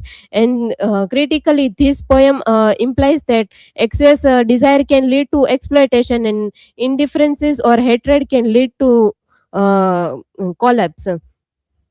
Moral economy and collective fate. So the poem reflects a moral economy in which emotions act as a destructive force, and thus agency is a collective, not individual. Labor, politics, and identity. Frost's poetry reflect a broader social and political concerns, which is linked directly to the class identity, rural struggle, and economic survival. And Frost's work engages with the politics of labor, and this highlights the challenges faced by the rural people. Economic vision in Frost poetry. We can see that Frost has presented economic vision as an inclusive, ethical, and environmentally making people aware. And this vision values the human efforts, sustainability, and balance between the nature and economy. Integrated interpretation. Frost's poetry integrates that ecological awareness, economic structures, and human actions. And the landscape is produced through only labor and interpreted through the human experience. Conclusion. Robert Frost's poetry presents a rural landscape as a more simple natural settings through eco-critical perspective, and these landscapes function as active spaces where labor and environment and human agency interacts, and this analysis shows that a landscape is cultivated, inhabited, human labor shapes the land, and human identity and agency operates through decisions influenced by ecological conditions. Here are the resources. Thank you. If anyone have a question, you may ask.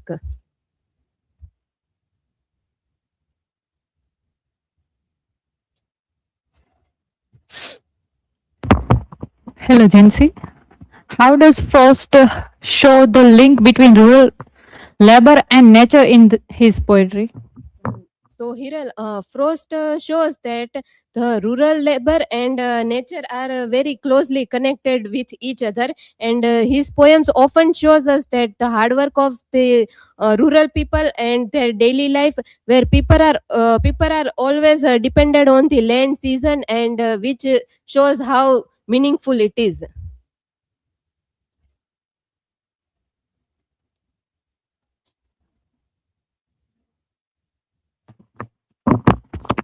Hello. Hello, Zensi. My question is, what does agency means in first poem? So, Jaipal, in Frost's poetry, we can see that agency means the power of ordinary people, where they act and choose and how they are shaping their own lives. And we can also see that while facing this hard work and while they are facing, they are also connected with the nature, and this also shows us the strength and control. Thank you.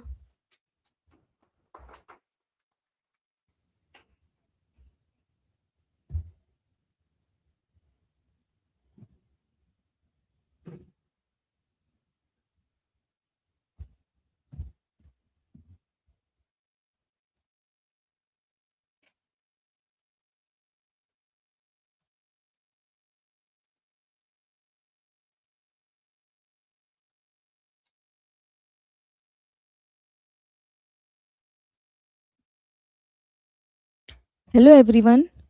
I am Khushi Parmar. My today topic is family conflict and Londex journey into night.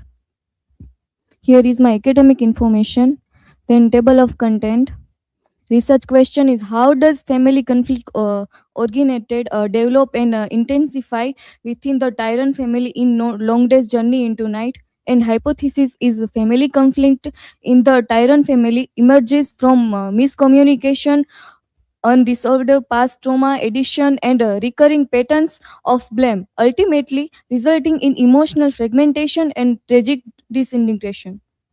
Introduction. The play portrays one emotionally intense day in the Tyrant household. It explores the background of family relationship through continuous tension and emotional suffering. Each character is trapped in a personal struggle which affect the entire family. Conflict is not sudden but gradually revealed through dialogue and interaction.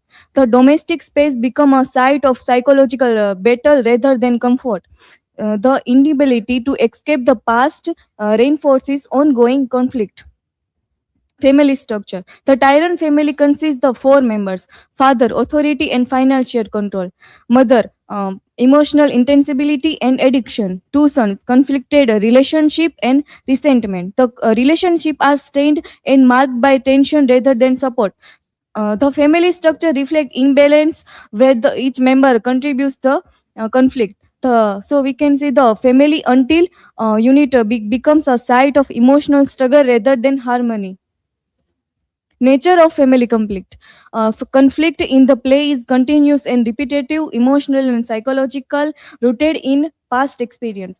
Family members are trapped in a cycle of blame and regret. Emotional pain, the conflict is not resolved but intensifies throughout the play. Causes of conflict. Major causes include addiction, especially the mother's dependency, financial attitudes and control, illness and insecurity, jealousy and resentment among siblings. So, these factors create tension and misunderstanding within the family. Conflict emerges as a result of both personal weakness and shared history. Misunderstanding. Family members fail to understand each other's emotion and intention. Communication is unclear, indirect, and often disordered. Each character interprets the reality differently, leading to confusion. Misunderstanding creates emotional distance and triggers arguments. This inability to understand one another becomes a major cause of conflict.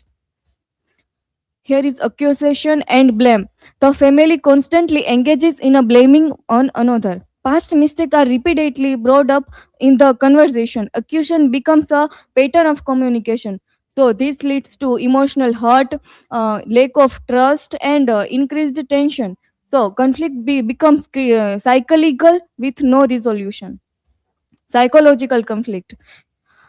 Internal struggle shape external conflict. So character experience guilt and denial and emotional insensibility. Instead of resolving their issues, they project them into others. Psychological tension intensifies family conflict. Emotional pain remains unresolved and depending relationship breakdown.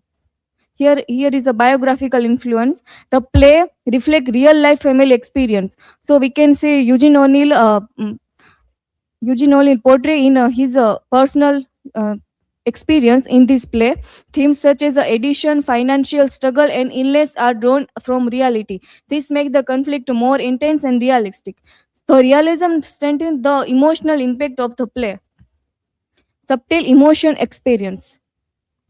Conflict is expressed not only through dialogue but also through silence, glance, body language. These subtle expressions reveal hidden emotions. Non-verbal communication intensify tension within the family. Emotional distance is often shown through absence of direct communication. Here is the analysis of table. Here is misunderstanding cause of lack of communication. Accusation is repeated blaming. Family structure cause of dysfunctional relationship, and psychological conflict cause of internal emotion shaping actions. Here is the infograph of my whole presentation. Here we can see the cycle of communication breakdown, the dysfunctional family structure. Here is the, we can say, the Mary is also suffer from morphine. And then Jamie is also alcoholic. My learning outcome. I have learned how family conflict function as a central theme in a long day's journey into night, revealing the complex dynamics within the Tyrant family. I have learned that miscommunication and misunderstanding play is a crucial role in creating emotional distance between family members. I have learned that psychological factors such as guilt, denial, frustration influence the behavior of each character. I have also observed how conflict is expressed not only through dialogue but also through silence, gesture, and emotional withdrawal. Conclusion. Family conflict in the Tyrant family develops through multiple interconnected facts like a misunderstanding, psychological tension, addiction, repeated blame. These elements are create a cycle of conflict. They cannot resolve. The family remains emotionally fragmented and disconnected. So these are my references. Thank you. If you have any question, please ask me.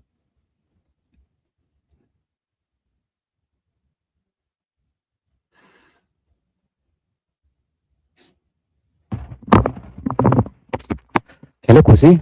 My question is, can silence be considered from conflicts in the play? How?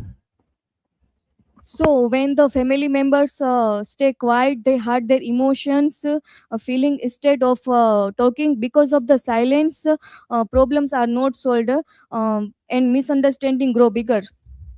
Any other?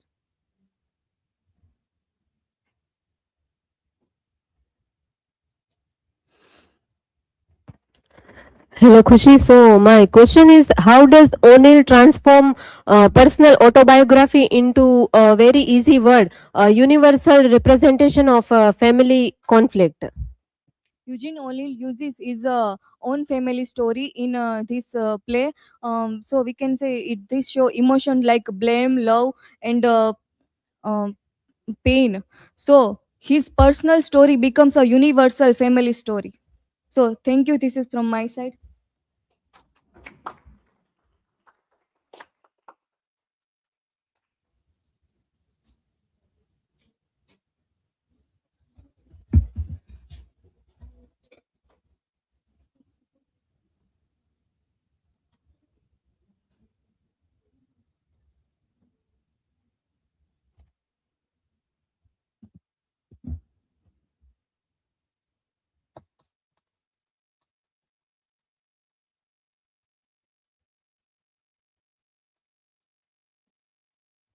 Hello everyone. Today my presentation topic is the art of minimalism, iceberg theory, style and narrative technique in the work of Ernest Hemingway. This is my academic information. This is a table of content. Research question. How does Hemingway minimalist style function through the iceberg theory and narrative technique to convey deeper meaning? Hypothesis. Hemingway minimalist prose and iceberg theory create meaning through omniscient, allowing readers to the actively interpret underlying emotional conflict and theme. Introduction. Ernest Hemingway is one of the most modern writers known for minimalist writing style. His language is a simple, direct, and clear without unnecessary description. His present emotion is a control and indirect way. Beneath this simplicity, his work explored deep themes like war, loss, and identity. Focus understanding how minimalism creates deeper meaning. What is a minimalism? Minimalism is a writing style that uses a few words to express strong meaning. It's marked by short, clear sentence, simple vocabulary, and the absence of unnecessary description. Iceberg theory. The iceberg theory is also called a theory of omism. Is a key idea in Ernest Hemingway's writing. It means that only a small part of the story is visible, while the most meaning remain hidden. Hemingway believed writers should omit unnecessary detail and avoid over-explaining. This technique makes reader actively interpret deeper meaning themselves. Feature of Hemingway style. Hemingway used a plain declarative sentence which are clear, direct, and easy to understand. He often used repetition to emphasize important idea and create rhythm in his writing. Narrative technique. Hemingway used both first person and third person narration depending on the story. His narration often has a limited perspective, so readers see only what one character knows. Use of dialogue. In Hemingway writing, dialogue often reveals more than narrations. Character rarely express emotion directly, keeping feeling hidden. Meaning lies in what is not said, and the reader must understand the hidden emotion. A critical perspective. Harry Levins. Hemingway's style is highly controlled and deliberate, reflecting a careful and conscious use of language. His simplicity is not a limitation but is an artistic achievement that demonstrates mastery over expression. Narrative gaps and silence. Silence is used the deliberate technique, not by accident. Gaps in the story create ambiguity and depth. Readers are encouraged to interpret meaning to different way. Important emotion are often left unspoken. Impact of modern literature. Hemingway's minimalist style had a strong influence on modern literature, especially in fiction and short story. His use of simple language and hidden meaning inspired many writers to focus on economy of language and avoid unnecessary detail. His technique of suggesting meaning through substance change how stories are written and understood today. Strength of minimalism. Create a clarity and precision in writing. Themes become more universal and relatable. Limitation. Can appear too simple or plain at the first reading. Required active effort from readers to understand meaning. Some readers many miss deeper themes. This is a detailed infograph of my presentation. Conclusion. This study shows that Ernest Hemingway minimalist style effectively conveyed deeper meaning through the iceberg theory and narrative technique by using omission, silence, and limited narration. Hemingway does not state emotion and idea directly, but also reader to interpret them. This support the hypothesis that meaning in his work. It's created through what is left unsaid. There his writing demonstrate the minimalism is not lack of expression, but a powerful method of suggesting complex theme, emotion, and conflict indirectly. This is a work cited. Thank you. Now, if any question.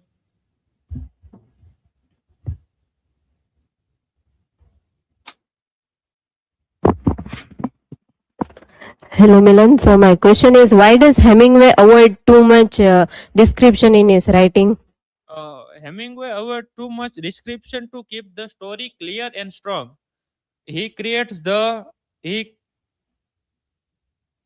leaves the space of the reader to think, which make the hidden meaning deeper and more powerful.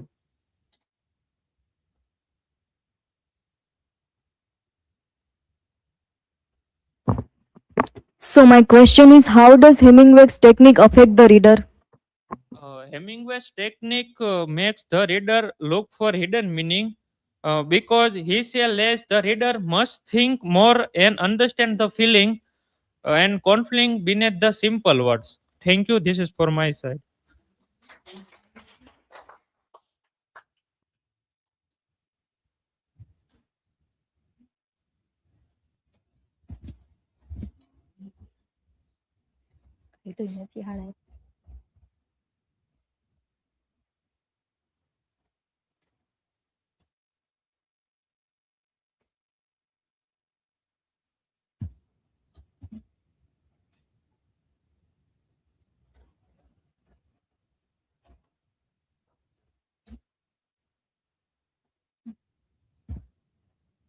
Hello everyone.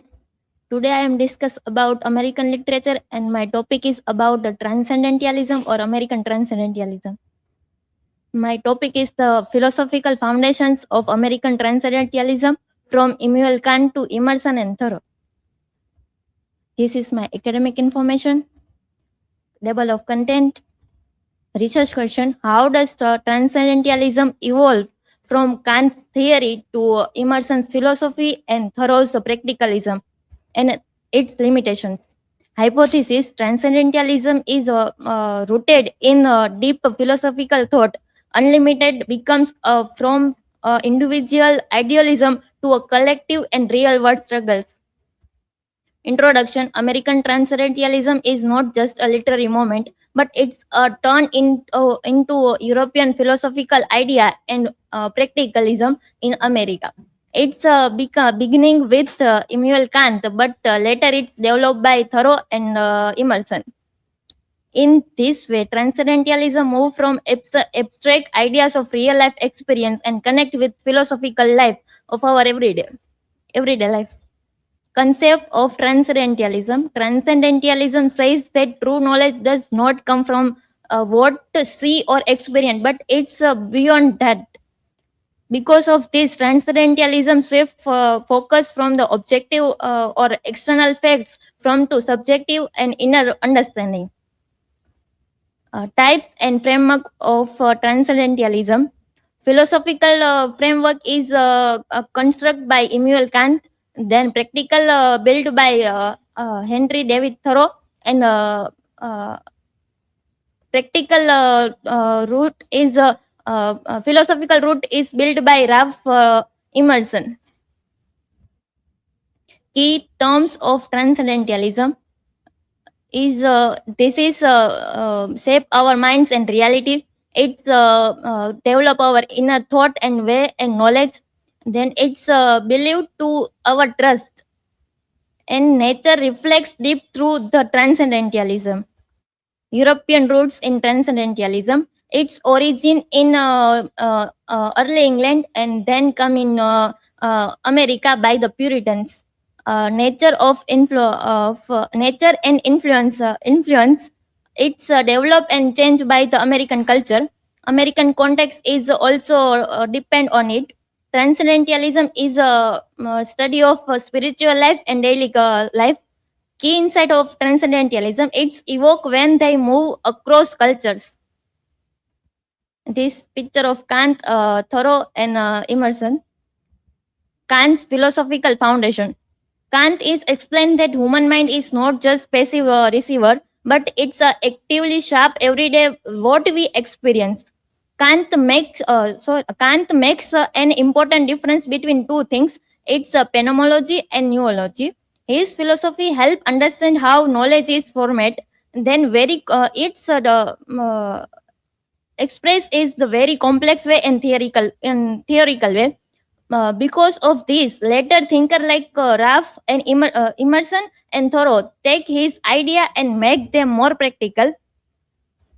Self-reliance and individualism.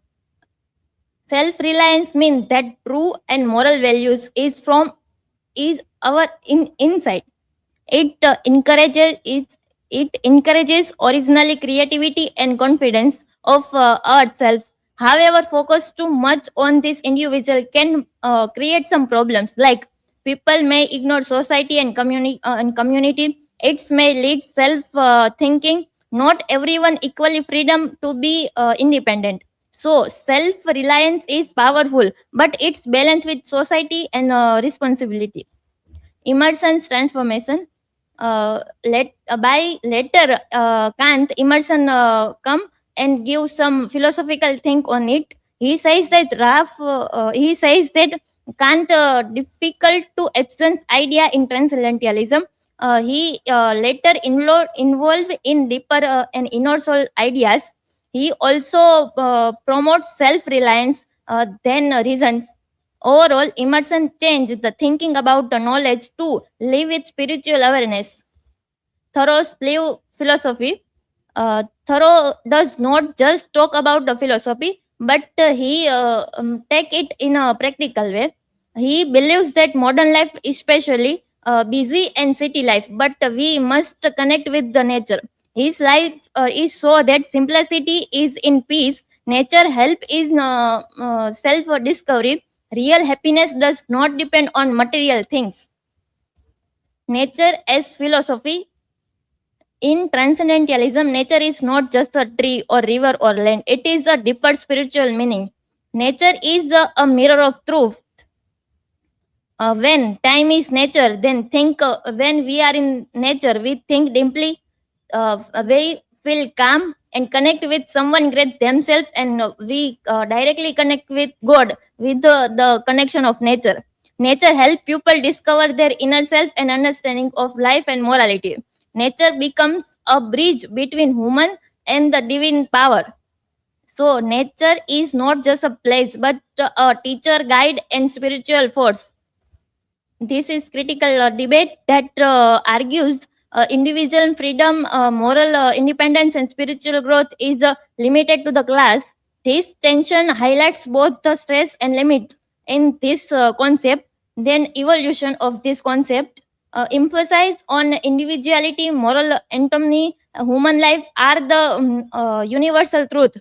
So, however, its limits include the lack of emergency and making it both inspire but with the problematic things. This is detailed infography of my presentation. Conclusion. Kant provide that absence of theory in knowledge.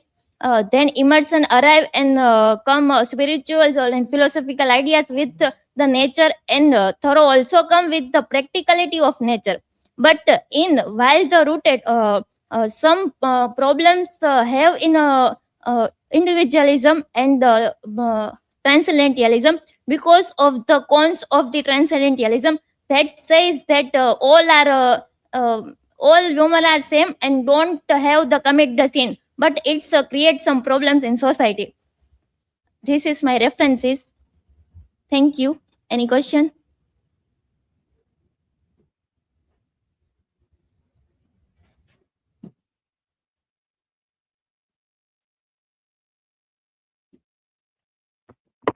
So, Nancy, my question is, Margaret Fuller is a well-known figure in transcendentalism. So, why you don't include her in it? Yes, Khushi. Margaret Fuller is also editor of the Dial, the magazine which published by the Transcendental Club. But all our members meet at the place where far away than Boston. But there are many members. But the Thoreau and Emerson are main and mainly connected with the theory. So I include that both.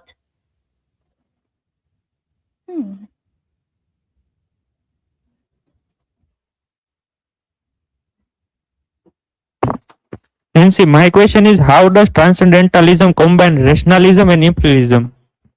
Transcendentalism is a combination of emotion and the reasoning, but it's not the fully truth. It's go beyond both the things and make sense and philosophy. Thank you.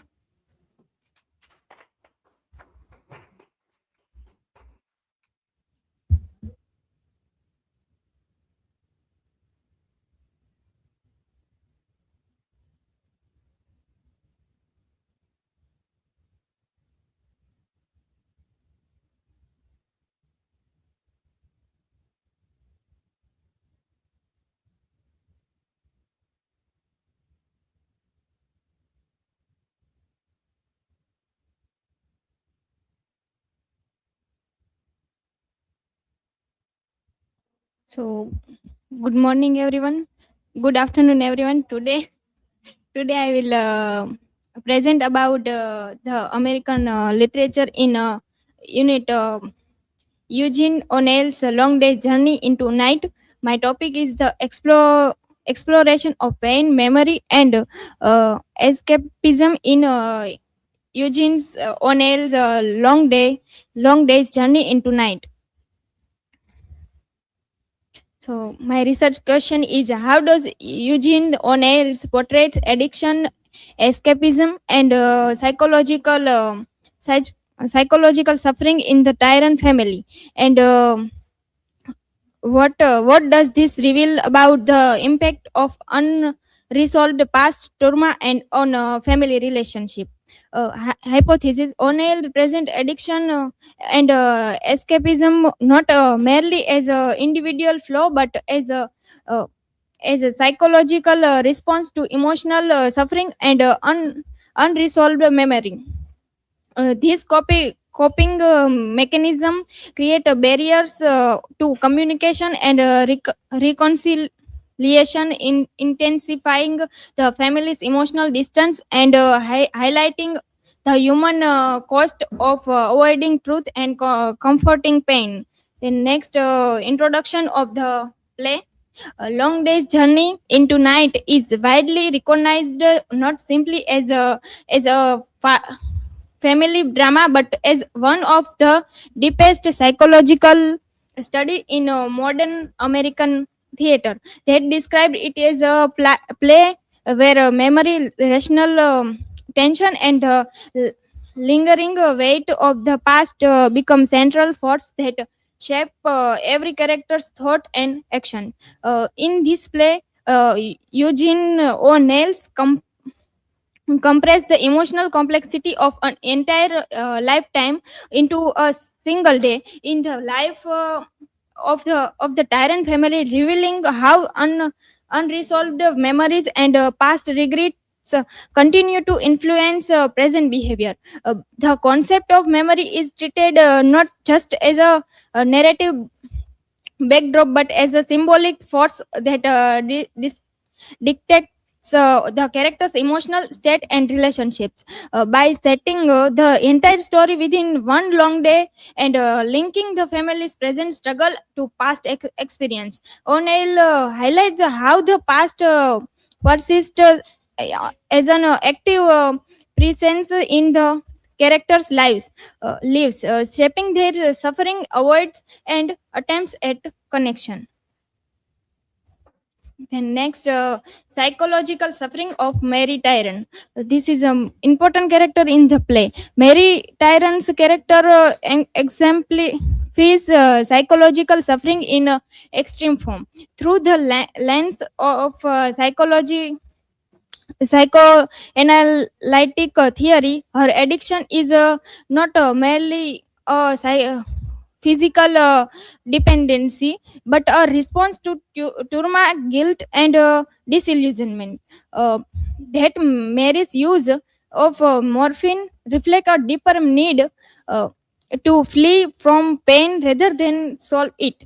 Her behavior shows the emotional regression. When challenged or reminded of past losses, Mary's retreats not just into a drugs use but into a nostalgic memories of happier time that Mary never have fully excited.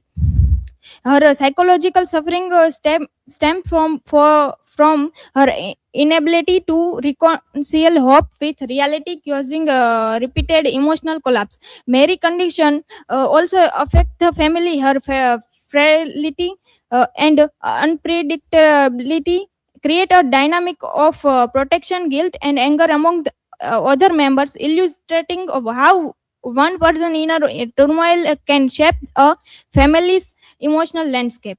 Then next, family dynamic and memory. Memories plays a powerful role in shaping how the tyrant families interact.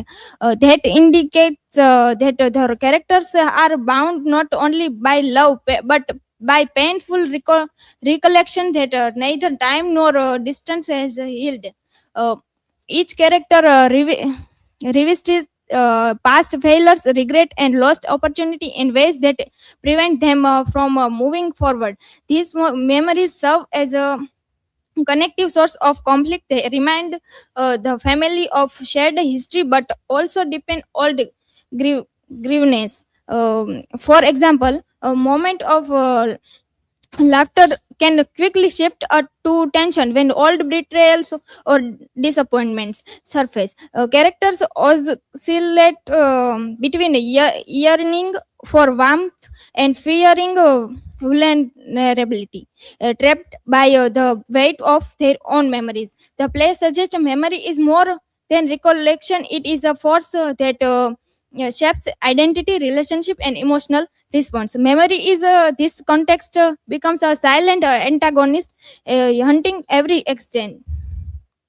Then next is theory theoretical implications of the play.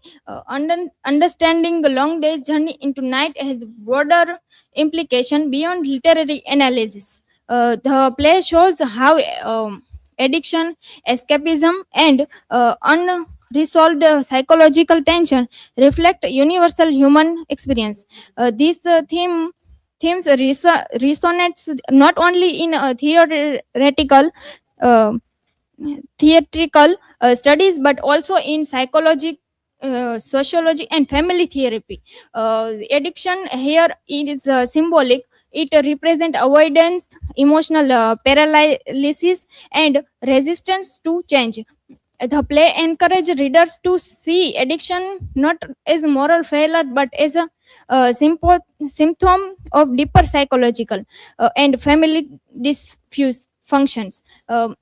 Esca- Escapism, in turn, reveals how individuals resist facing truth that might disturb deeply held perceptions of self and family. O'Neill's work remains relevant because it captures how people use story, substance, and memory to cope with pain. Doing so, it exposes the cost of avoidance, greater loneliness, fractual communication, and internal conflict. Then next is conclusion. O'Neill's long day's journey into night reveals how addiction, escapism, and unresolved psychological trauma shape family dynamics and individual behavior. The tyrant family struggles demonstrate that avoidance of reality, whether through substance or nostalgia, emphasizes emotional pain and prevents the genuine communication. That this coping mechanism are not mere flaw but a response to deep seated suffering, reinforcing isolation rather than connection. The play highlights the enduring impact of memory and past trauma, emphasize the human cost of unheld wound. Future study could explore historical, gender, or psychological psychoanalytic perspective to deepen understanding of O'Neill's depiction of suffering. Then this is my reference. Thank you. Anyone ask question?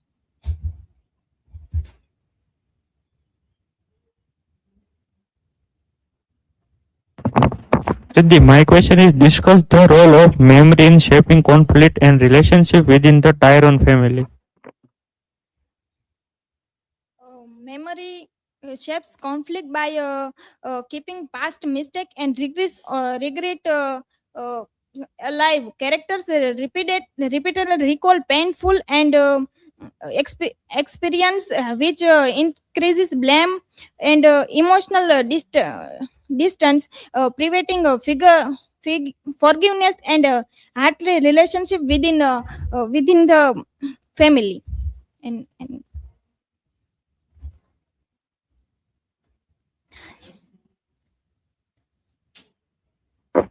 Hello, Riddhi.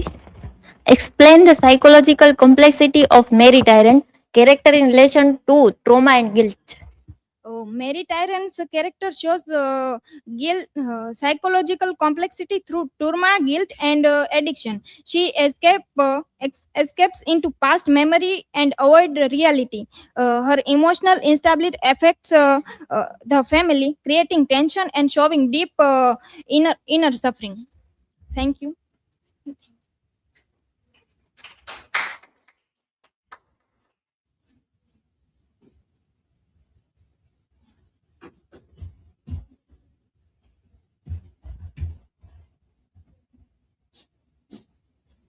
બરોબર same જોજે પેલા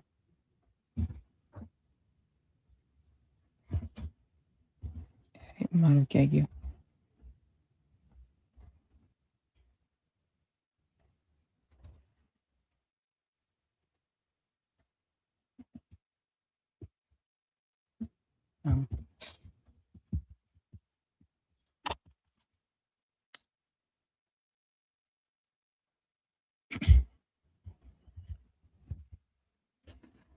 Good afternoon, everyone. I'm Rudra Upadhyay, and today we have presentation on American literature. For today, my topic is family conflict and modern tragedy in Eugene O'Neill's Long Day's Journey into Night. Here are my academic information. Then these are the point which I'm going to cover today. So my research question for this presentation is, how does Eugene O'Neill's play Long Day's Journey into Night portrays family conflict as a form of modern tragedy? Hypothesis would be the play by Eugene O'Neill presents family conflict as a modern form of tragedy in which psychological trauma, addiction, unresolved past grievance replace fate as a central tragic force, leading to emotional isolation and the collapse of familial harmony. Now, Long Day's Journey into Night, a play performed in 1956 by is a deeply autobiographical drama that portrays one single day in the life of Titan family. The play explores the emotional tension, addiction, guilt, resentment, and unhealed trauma that dominate family relationship. Rather than presenting external action, O'Neill dramatized psychological conflict within the domestic sphere, transforming the home into a battlefield of memory and accusation. The modern tragedy, it is a theoretical framework itself for this topic. Because unlike classical tragedy, which centers on fate and heroic downfall, modern tragedy focuses on ordinary individual trapped in psychological and social conflict.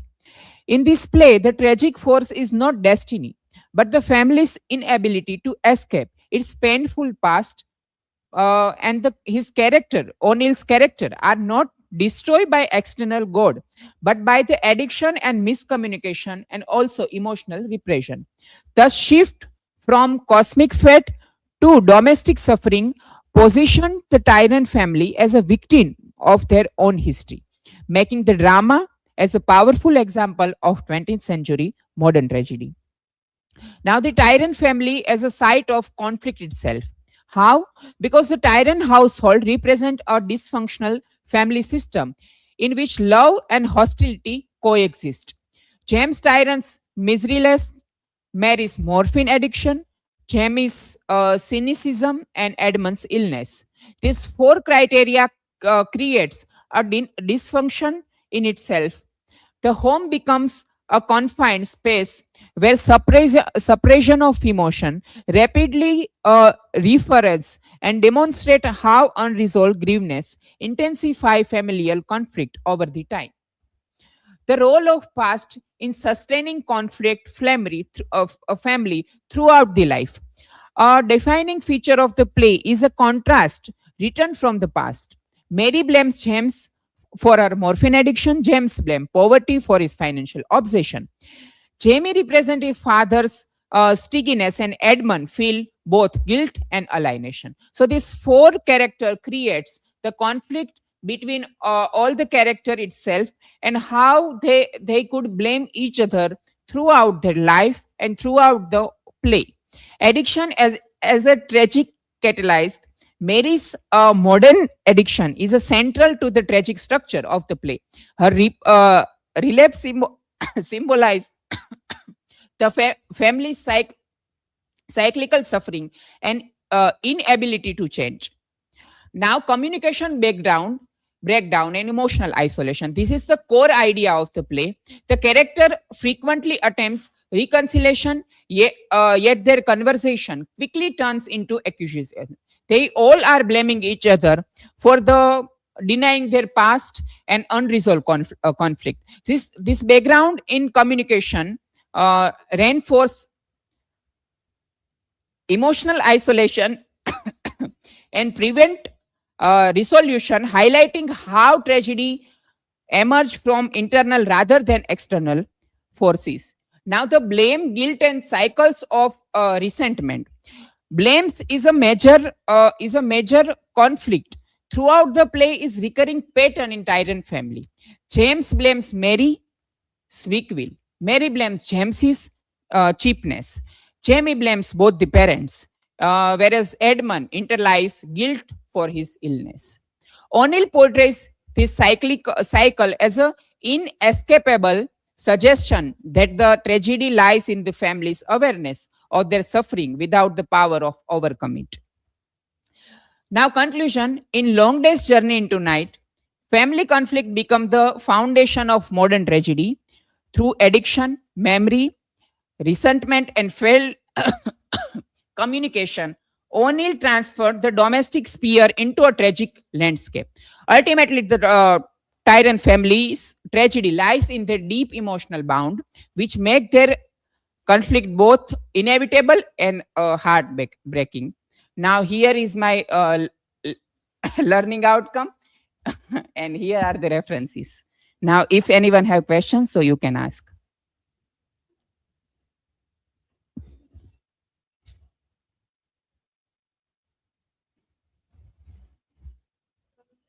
Yes.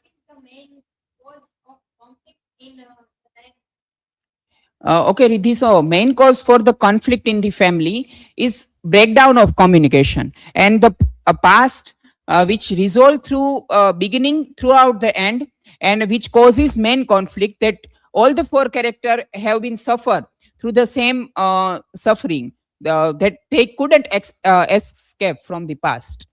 Now, any other question?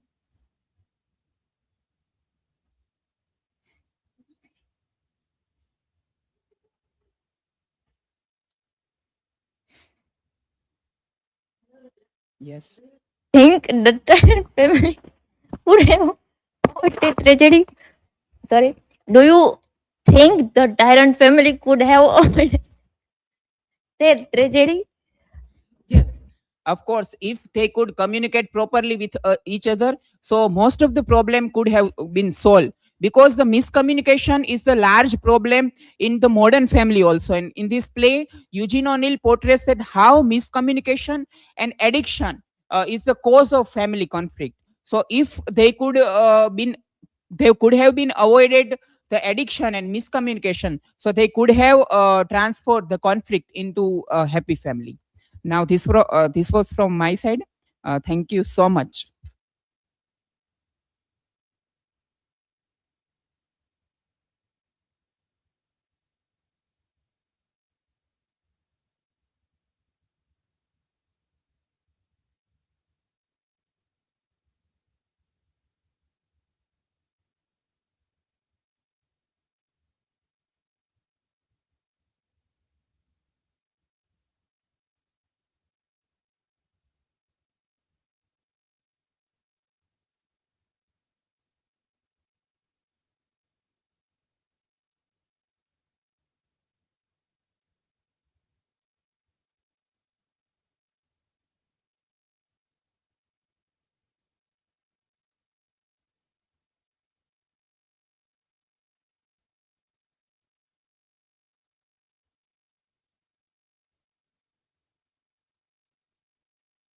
Hello.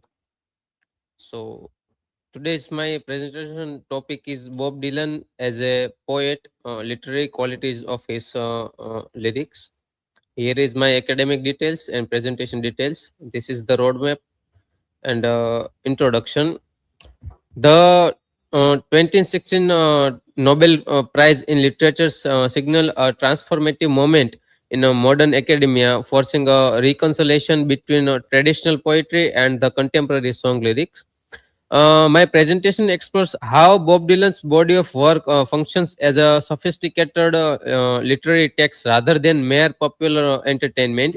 By examining his use of complex metaphors, historical intertextuality, and the oral tradition, we can identify a distinct literary qualities that places him within the Western canon. The scope of this study focuses on the intersection of semiotics, the performance of persona, and the lyrical evolution that defines Dylan as a modern poet. And here is my research question: that can Bob Dylan's song lyrics be considered serious literature, and how metaphors and science create deeper meaning in his lyrics? And this is the hypothesis. Dylan's lyrics are as rich and meaningful as traditional poetry. His use of metaphor and symbols reflects important social and political realities. Instead of speaking directly, Dylan often uses indirect language. For example, rain and or storm to represent issues like war, injustice, fear, and change, allowing listeners to think deeply and interpret meanings in different way. So the challenges to modern literary studies. Modern academia faces a unique Dylan challenge as it attempts to bridge the gap between high art and the popular culture. According to May Mary, Dylan's works disrupts traditional literary boundaries, necessitating a multidisciplinary approach that includes linguistic, history, and musicology. This challenge forces scholars to re-evaluate the authorial voice in an era where performance is significant as the written word. Ultimately, Dylan's inclusion in the literary canon suggests that the definition of literature is expanding to include the dynamic and performative nature of the modern lyrics. And here is the semiological and stylistical analysis. Using a semiotics framework, we can decode the various signs and symbols that populate Dylan's discography to reveal deeper social political meaning. And here, Salas and Bengosek demonstrate that Dylan's use of stylistic devices such as alliteration, assonance, and metonymy mirrors the structural integrity found in classical poetry. By treating them as a linguistic artifact, it becomes clear that his lyrics maintain their complexity even when stripped of their melody. This proves that Dylan's poetic pulse is a result of deliberate linguistic craft rather than the musical chance. Integrated poetics, voice, and persona. The literary value of Dylan's work is often found in the tension between the written lyric and the performative mask. As Lebold argues that Dylan's integrated poetics involves the use of various persona, the prophet, the outlaw, the jester, which functions similarly to the speakers in a dramatic monologue. The voice that croaks is not a musical flow, but a literary device that adds layers of irony, urgency to the text. In the context, the poem is a lived experience where the physical delivery of the word is an extension of its intrinsic meaning. Dylan's as a modern Homer. Bob Dylan's literary significance is further cemented by deep connection to classical antiquity and the traditional of imitatio. As argued by Richard Thomas, Dylan frequently recontextualizes lines from the Virgil and Homer, positioning himself as a successor to the ancient bards. This intertextuality demonstrates that Dylan is not merely a folk singer, but a scholar of Western canon who uses borrowed imagery to create a new enduring truths. His ability to weave and ancient themes into contemporary settings ensure the permanence of his lyrics across the generations. And a new historical analysis, the Nobel laureate. Through a new historical lens, Dylan can be seen as a storyteller who chronicles the shifting landscape of American cultural history. As Mengele suggests that Dylan's work acted as a catalytic for social change during the 1960s, reflecting the tension of civil rights and anti-war movements. The awarding of Nobel Prize validated the idea that the storyteller is a vital guardian of cultural memory. His lyrics do not just describe the past; they intervene in the cultural narrative, proving that the poet remains a central figure in the shaping of a historical identity. Here is the case study. Hard rain's gonna fall. A hard rain's gonna fall serves as a primary example of Dylan's ability to blend the traditional ballad from with a surrealist apocalyptic imagery. Here, B.B. Thomas re-examined this song as a visionary work that utilizes the question and answer structure of the British folk tradition. The vivid nightmare landscapes described in the lyrics align Dylan with French symbolist poet like Rimbaud, showcasing a level of metaphorical depth rarely seen in contemporary songwriting. This case study highlights how Dylan's utilized a historical form to address modern anxieties. And here is the conclusion. In the conclusion, the academic evidence provided by scholars such as Salas and Leibold confirms that Bob Dylan is a poet whose medium happens to be song, but his use of mask, science, and classical intertextuality challenges the traditional boundaries of literary studies and validates the song lyrics as a high art form. By blending the ancient oral tradition with the complexities of modern symbolism, Dylan has secured a permanent place in the literary canon. His works remains a living testament to the power of language to reflect, challenge, and shape the human condition. And here is my learning outcome. By engaging with this research, I developed critical literacy to apply semiotics and stylistic framework to non-traditional texts. I also become more aware of how oral tradition evolved through modern performance art. This study helps me to build a interdisciplinary skill by connecting history, linguistics, and literary criticism. Ultimately, it depends my understanding and allows me to appreciate the integrated poetics of voice, words, and historical context as a unified artistic expression. And this is the references which I have used in my presentation. And thank you. If you guys have any question, feel free to ask.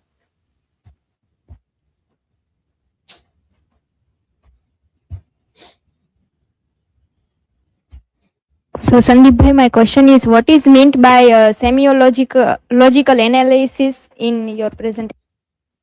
Okay, in my presentation, semiological analysis means as Bob Dylan uses symbols, metaphors, and science in his work.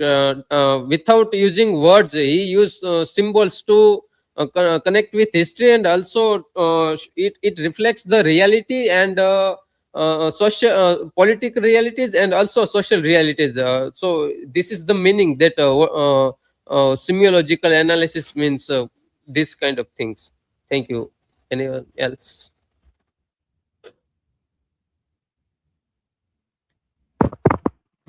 So now, Sandeep, you have read Bob Dylan and studied him. So, according to you, also shown in your slide that why, by the perspective of critic, why he is called modern Homer. But according to you, why Bob Dylan called modern Homer? Is there any specific reason? Yes. The reason is that Bob Dylan also uses that traditional storytelling technique in his lyrics, and as like Homer, he uses and his lyrics also reflects this storytelling technique. That is why he is called as modern Homer. So thank you. This is from my side.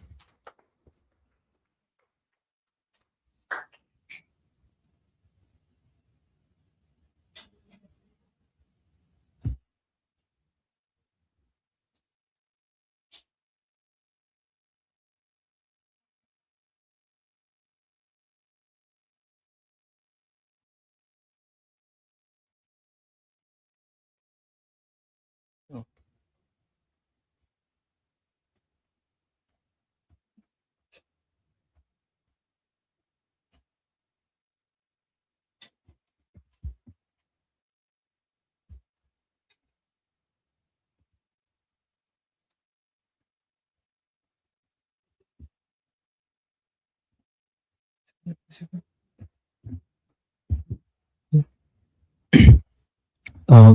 to all. I am Sejat Chokya, and today I will deal with the topic heroism, language, and sacrifice, and for whom the bell tolls, a study of violence, epic structure, and the martyrdom of Robert Jordan.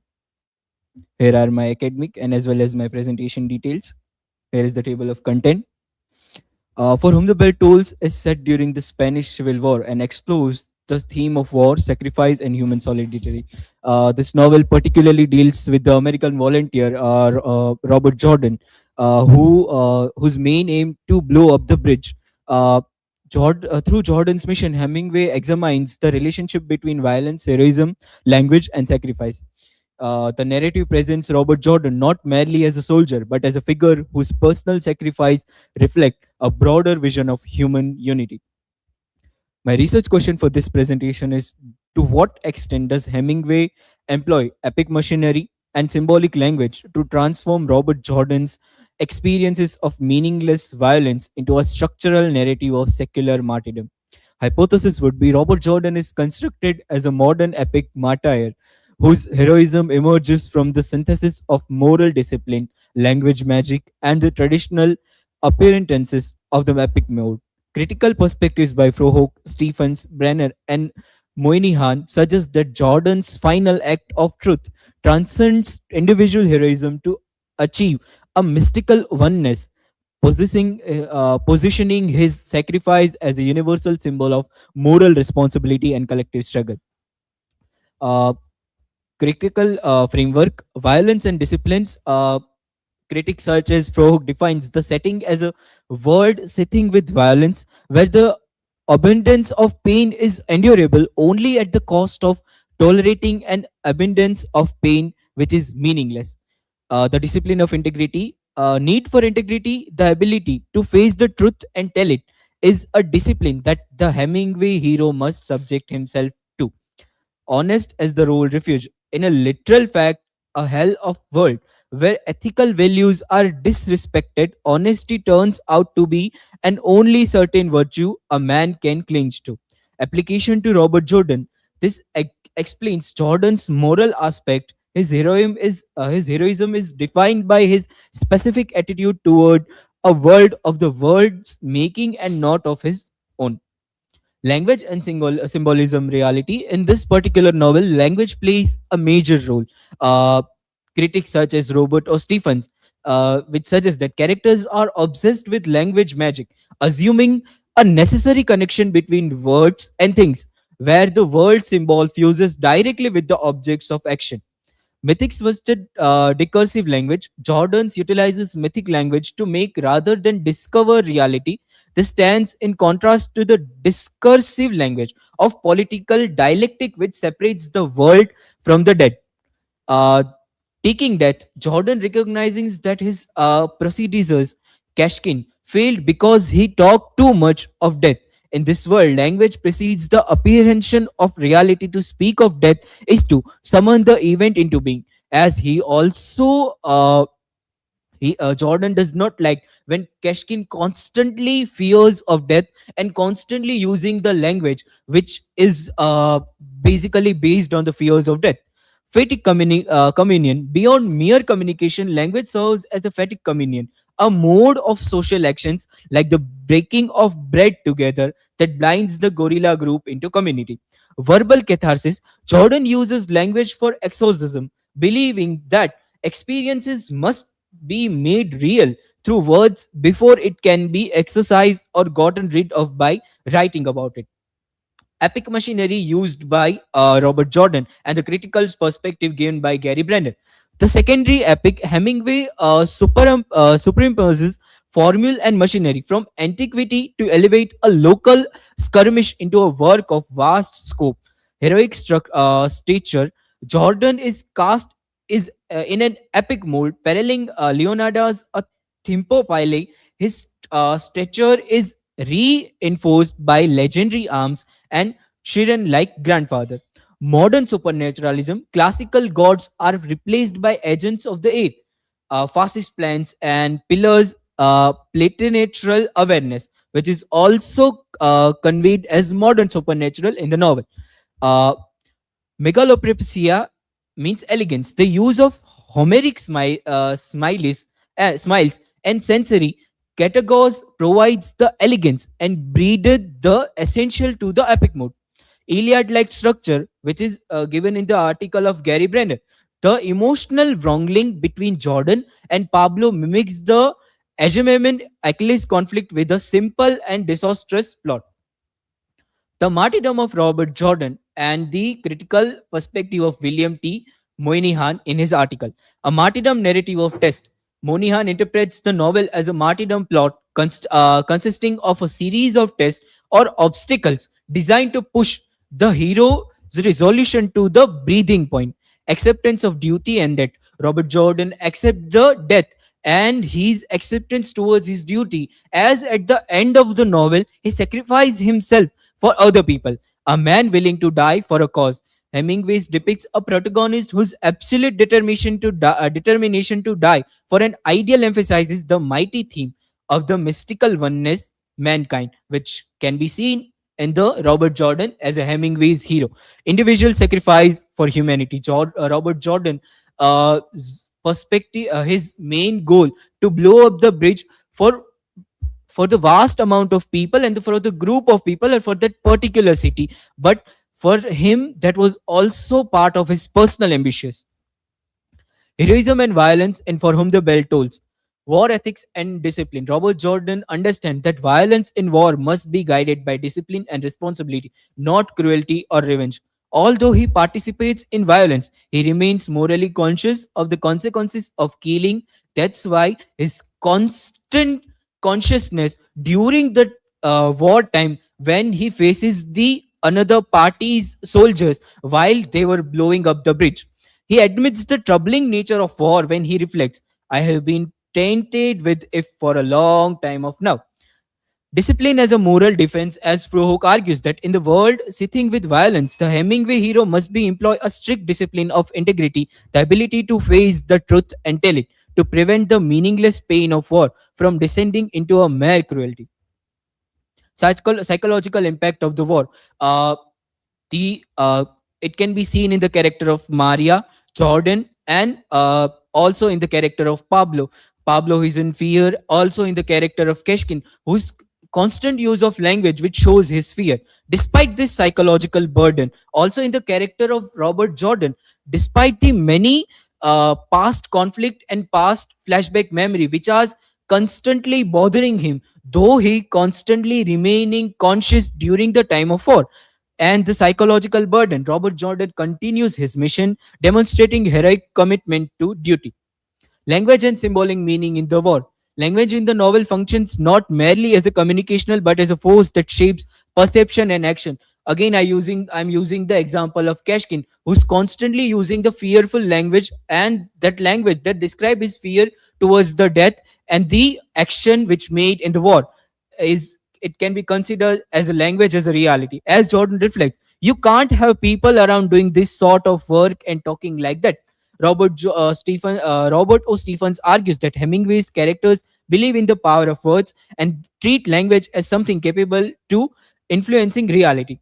Mythic and communication dimension of the language, shared experience, stories, and dialogue strengthen the emotional bonds within the group, which can be seen in the character of Maria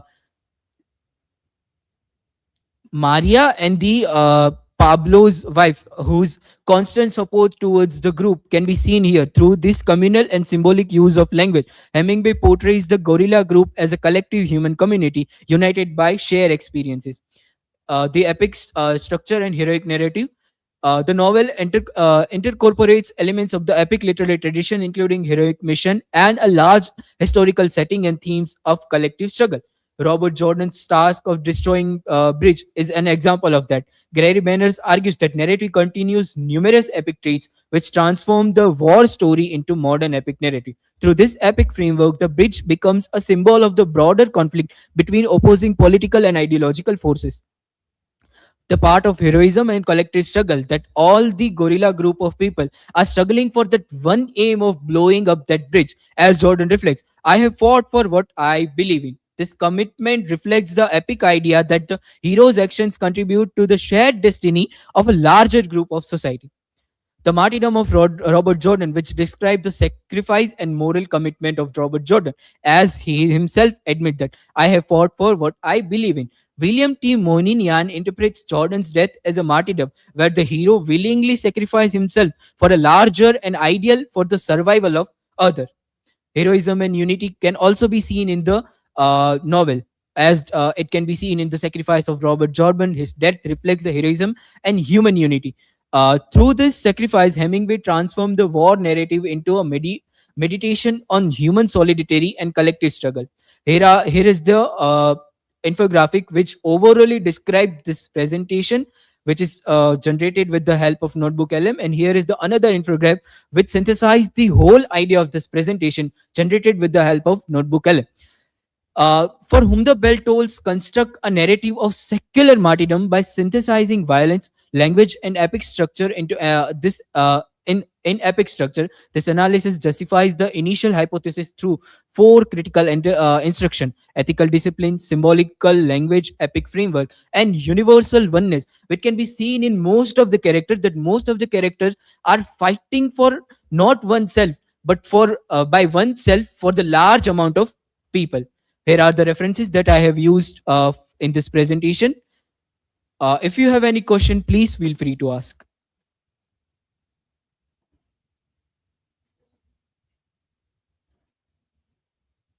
Excellent presentation, Shehzad.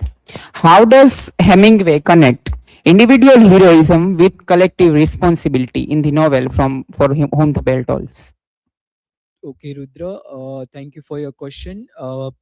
When I was making this presentation, I have these particularly these four articles, and when I was reading Frohoek, when he was discussing violence and disciplines, in that article there are some sentences which says that Hemingway presents Robert Jordan's struggle as a his sacrifice and heroism, which is deeply connected with the collective responsibility and struggle, which glorifies his collective struggle rather than as an isolated act, but as a personal, not as a personal glory, but the success of the Republican cause, which can be which can be understood with the example of blowing up the bridge for the large amount of group. If there is any other question, please ask.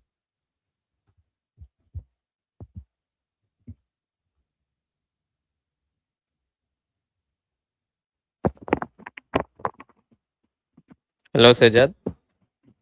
So my question is, in what way does the language function as more than just communication in the novel? Okay, Sandeep, thank you for the question. As I have already mentioned in the presentation, that language played major role in this particular novel, because the use of language by the Kashkin, which I have already mentioned 3 to 4 times in the presentation, the use of language made by Maria, which shows the love, the use of language by Pablo, which shows the fear, the use of language by Kashkin, which describe his fear about death, and the use of language when they are sharing the bread while they are discussing about blowing up the bridge, which played major role not just as a communicational part of the novel, but as one of the critics, I think Frohoek, which argues that use of language played major roles. Also, Welshmere, in his article, the marinating of for whom the for whom the bell tolls. In that particular articles, he mentioned that Hemingway used language as a magic. So this is from my side. Thank you so much. Okay, before we have last two, I have one online meeting, so I'll have to leave for that. So a brief feedback of what things are done. So Chetna and Sejad, they were able to integrate the sources quite well today, and even the words, phrase, sentences were taken from the sources as suggested yesterday in your talk. Chetna also connected with the reality of today's India. That is very important. That is what the others also can learn. That we are talking about American literature, and again that also many years ago, 100 years ago. Now, what is the relevance of that in today's time? If we study the family problem of Eugene O'Neill in American context, how does it help us understand today's society, today's India? And we are not going to live in America. We are going to live in India only. So how we see that? Many times it may happen that when we read Western literature and family problem, we will come to or jump down to the conclusion that American societies are divided, and Indian society have Vasudev Kutumbakam idea, one family idea, joint family idea. So we are more happy and they are more unhappy.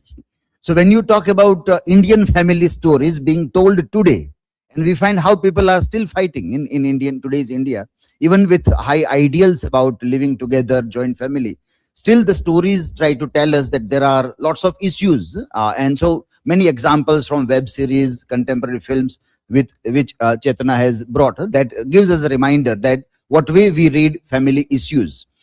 We have referred many a times that our great epic poems also is dealing with family problems. So even whether it is Ramayana or Mahabharata, we have the very idea at the center is the family. The problem in the family has led to the wars in both the things. So that is the mythical connection. Before we jump to the conclusion that this society is like this or the another society is like that, this all observations are very helpful. So if you are able to do that, then you are understanding that what is the purpose of studying a literature from one country of one particular time, and then we are in a different country, different time. What is the relevance? If somebody will ask you, you will fail to explain that why you are here in India studying American literature. Why don't you study Indian literature? So if your connection plays a vital role in doing this. So that was very well done by her. The others, I have made a few comments there. Tomorrow I will give more feedback on this. Today's two presentations you complete. You manage the things from here. Okay? One is left now. No? Okay, this you can complete, and then you can end the live stream also. Okay?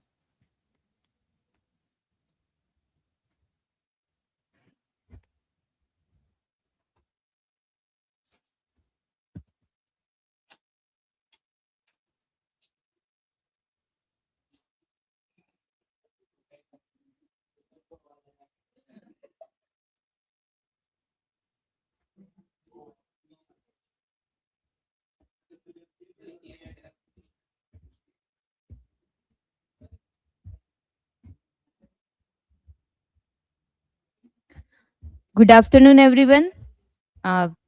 Today I deal with the topic the phenomenology of the absolute, Emerson's transparent eyeball, and the Vedantic gaze.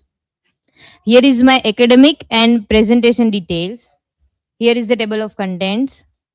And my research question is, can Emerson's transparent eyeball be reclassified from a mystical metaphor to a rigorous phenomenological method of perceiving the thing in itself?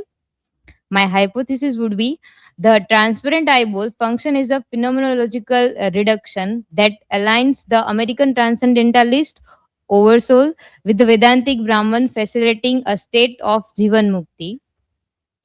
Introduction. I take this line from the Emerson's essay Nature.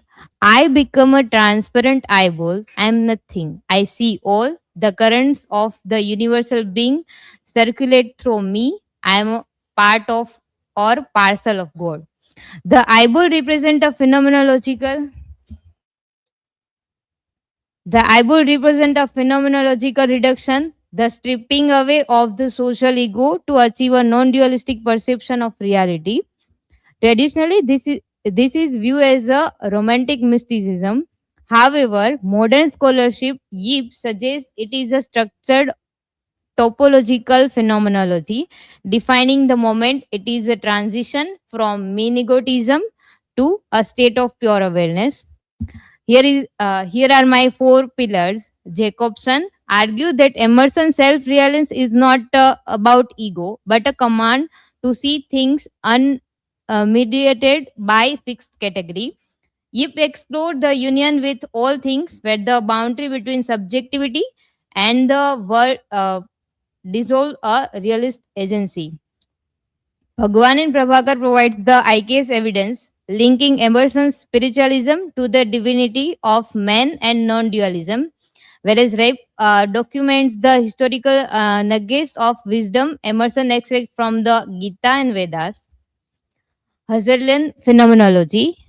The key concept is epoch bracketing.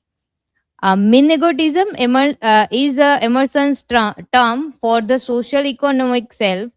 The process is to become transparent, is to perform epoch, setting aside the natural attitude, seeing things as a merit tool or property.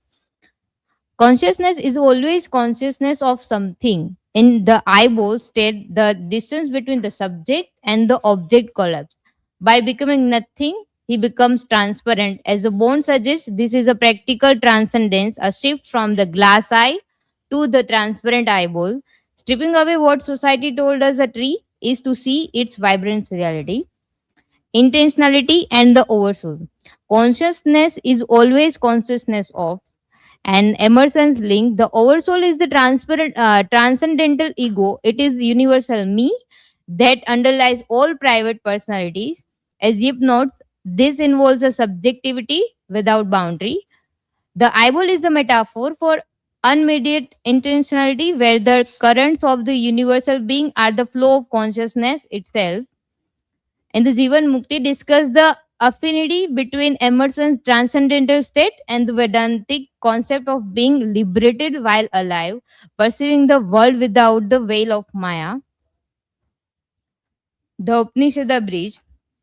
In Emerson's concept, there is a mean egotism, whereas Husserlian term, it is natural attitude. In I case, it is Maya. We can say this the illusion of social or physical identity. In Emerson's concept, it is a transparent eyeball. In the Husserlian term, it is a epoch reduction. On the other end, in I case, it is Jivan Mukti. We can say it is the liberation through pure perception. The oversoul, it is the transcendental ego. In I case, it is Brahman, the absolute universal consciousness. In Emerson's concept, it is the individual. In Husserlian term, it is empirical ego. In I case, it is Atma. We can say the true inner self. Emerson's like Vedantic preacher, spiritualism and divinity of a man. From rationalism to vision's imperative, the critical shift. As Jacobson observed, Emerson turned away from a rationalist approach that intervenes between the seer and nature. Rationalism uses fixed category, phenomenology uses vibrant effect. The glass eye versus the transparent eyeball. The glass eye is a rationalism, sees nature as a commodity. It is a mechanical lens that categorizes labels and separates the natural attitude. In the transparent eyeball, it is a phenomenology, sees nature as a presence. It is a fluid state where the observer and the observed are single vibrant reality. A realistic agency, drawing from Yip, this is not withdrawal from the world, but deeper immersion into it. In I case inside, this mimics the Sakshi Bhava, witness consciousness, the ability to see the world without being entangled by the ego's desire. The topography of the absolute, the act, phenomenological reduction is stripping the main egotism, the social mask, and the organ is the transparent eyeball, the mechanism of unmediated intentionality, and the result is non-dual awareness, the collapse of the subject-object divide, the double gaze. Horizontally, it is a Husserlian bracketing of the natural world, but vertically, it is an Upanishadic ascent from Atma to Brahman. The core synthesis, the currents of the universal being are not just a mystical energy, they are the flow of pure intentionality once the glass eye of rationalism is shattered. In conclusion, the transparent eyeball is not merely a literary metaphor, it functions as a rigorous methodology. By applying the epoch, Emerson provides a systematic path to reach the thing in itself. By removing the filter of the social self, the alignment is complete. The oversoul serves as a transcendental ego, and the state of being a transparent eyeball is the Western equivalent of Jivan Mukti. Liberation is not found by escaping the world, but perceiving it through a reduction that reveals the absolute. To see is to be, To be transparent is to be absolute. Here are my references. Thank you. If you have any question, please ask.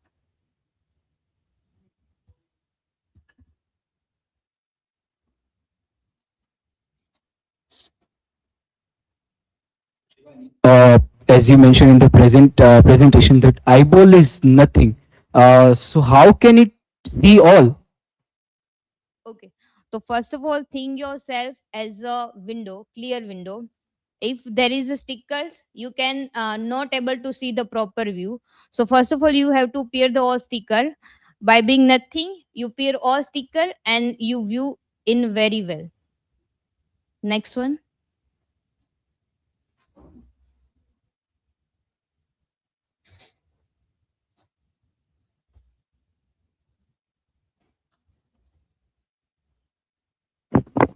Hello, Shivani. So my question is, can we stay in the transparent eyeball state forever, or is it only a temporary peak experience? Thank you, Sandeep. I think it is only a temporary peak experience because we have to go and work in the physical world. So we cannot able to stay in a 24-hour in transparent eyeball. But in Vedantic concept, they say that you have to being transparent while you are living in the world. So yeah, that's it from my side. Thank you.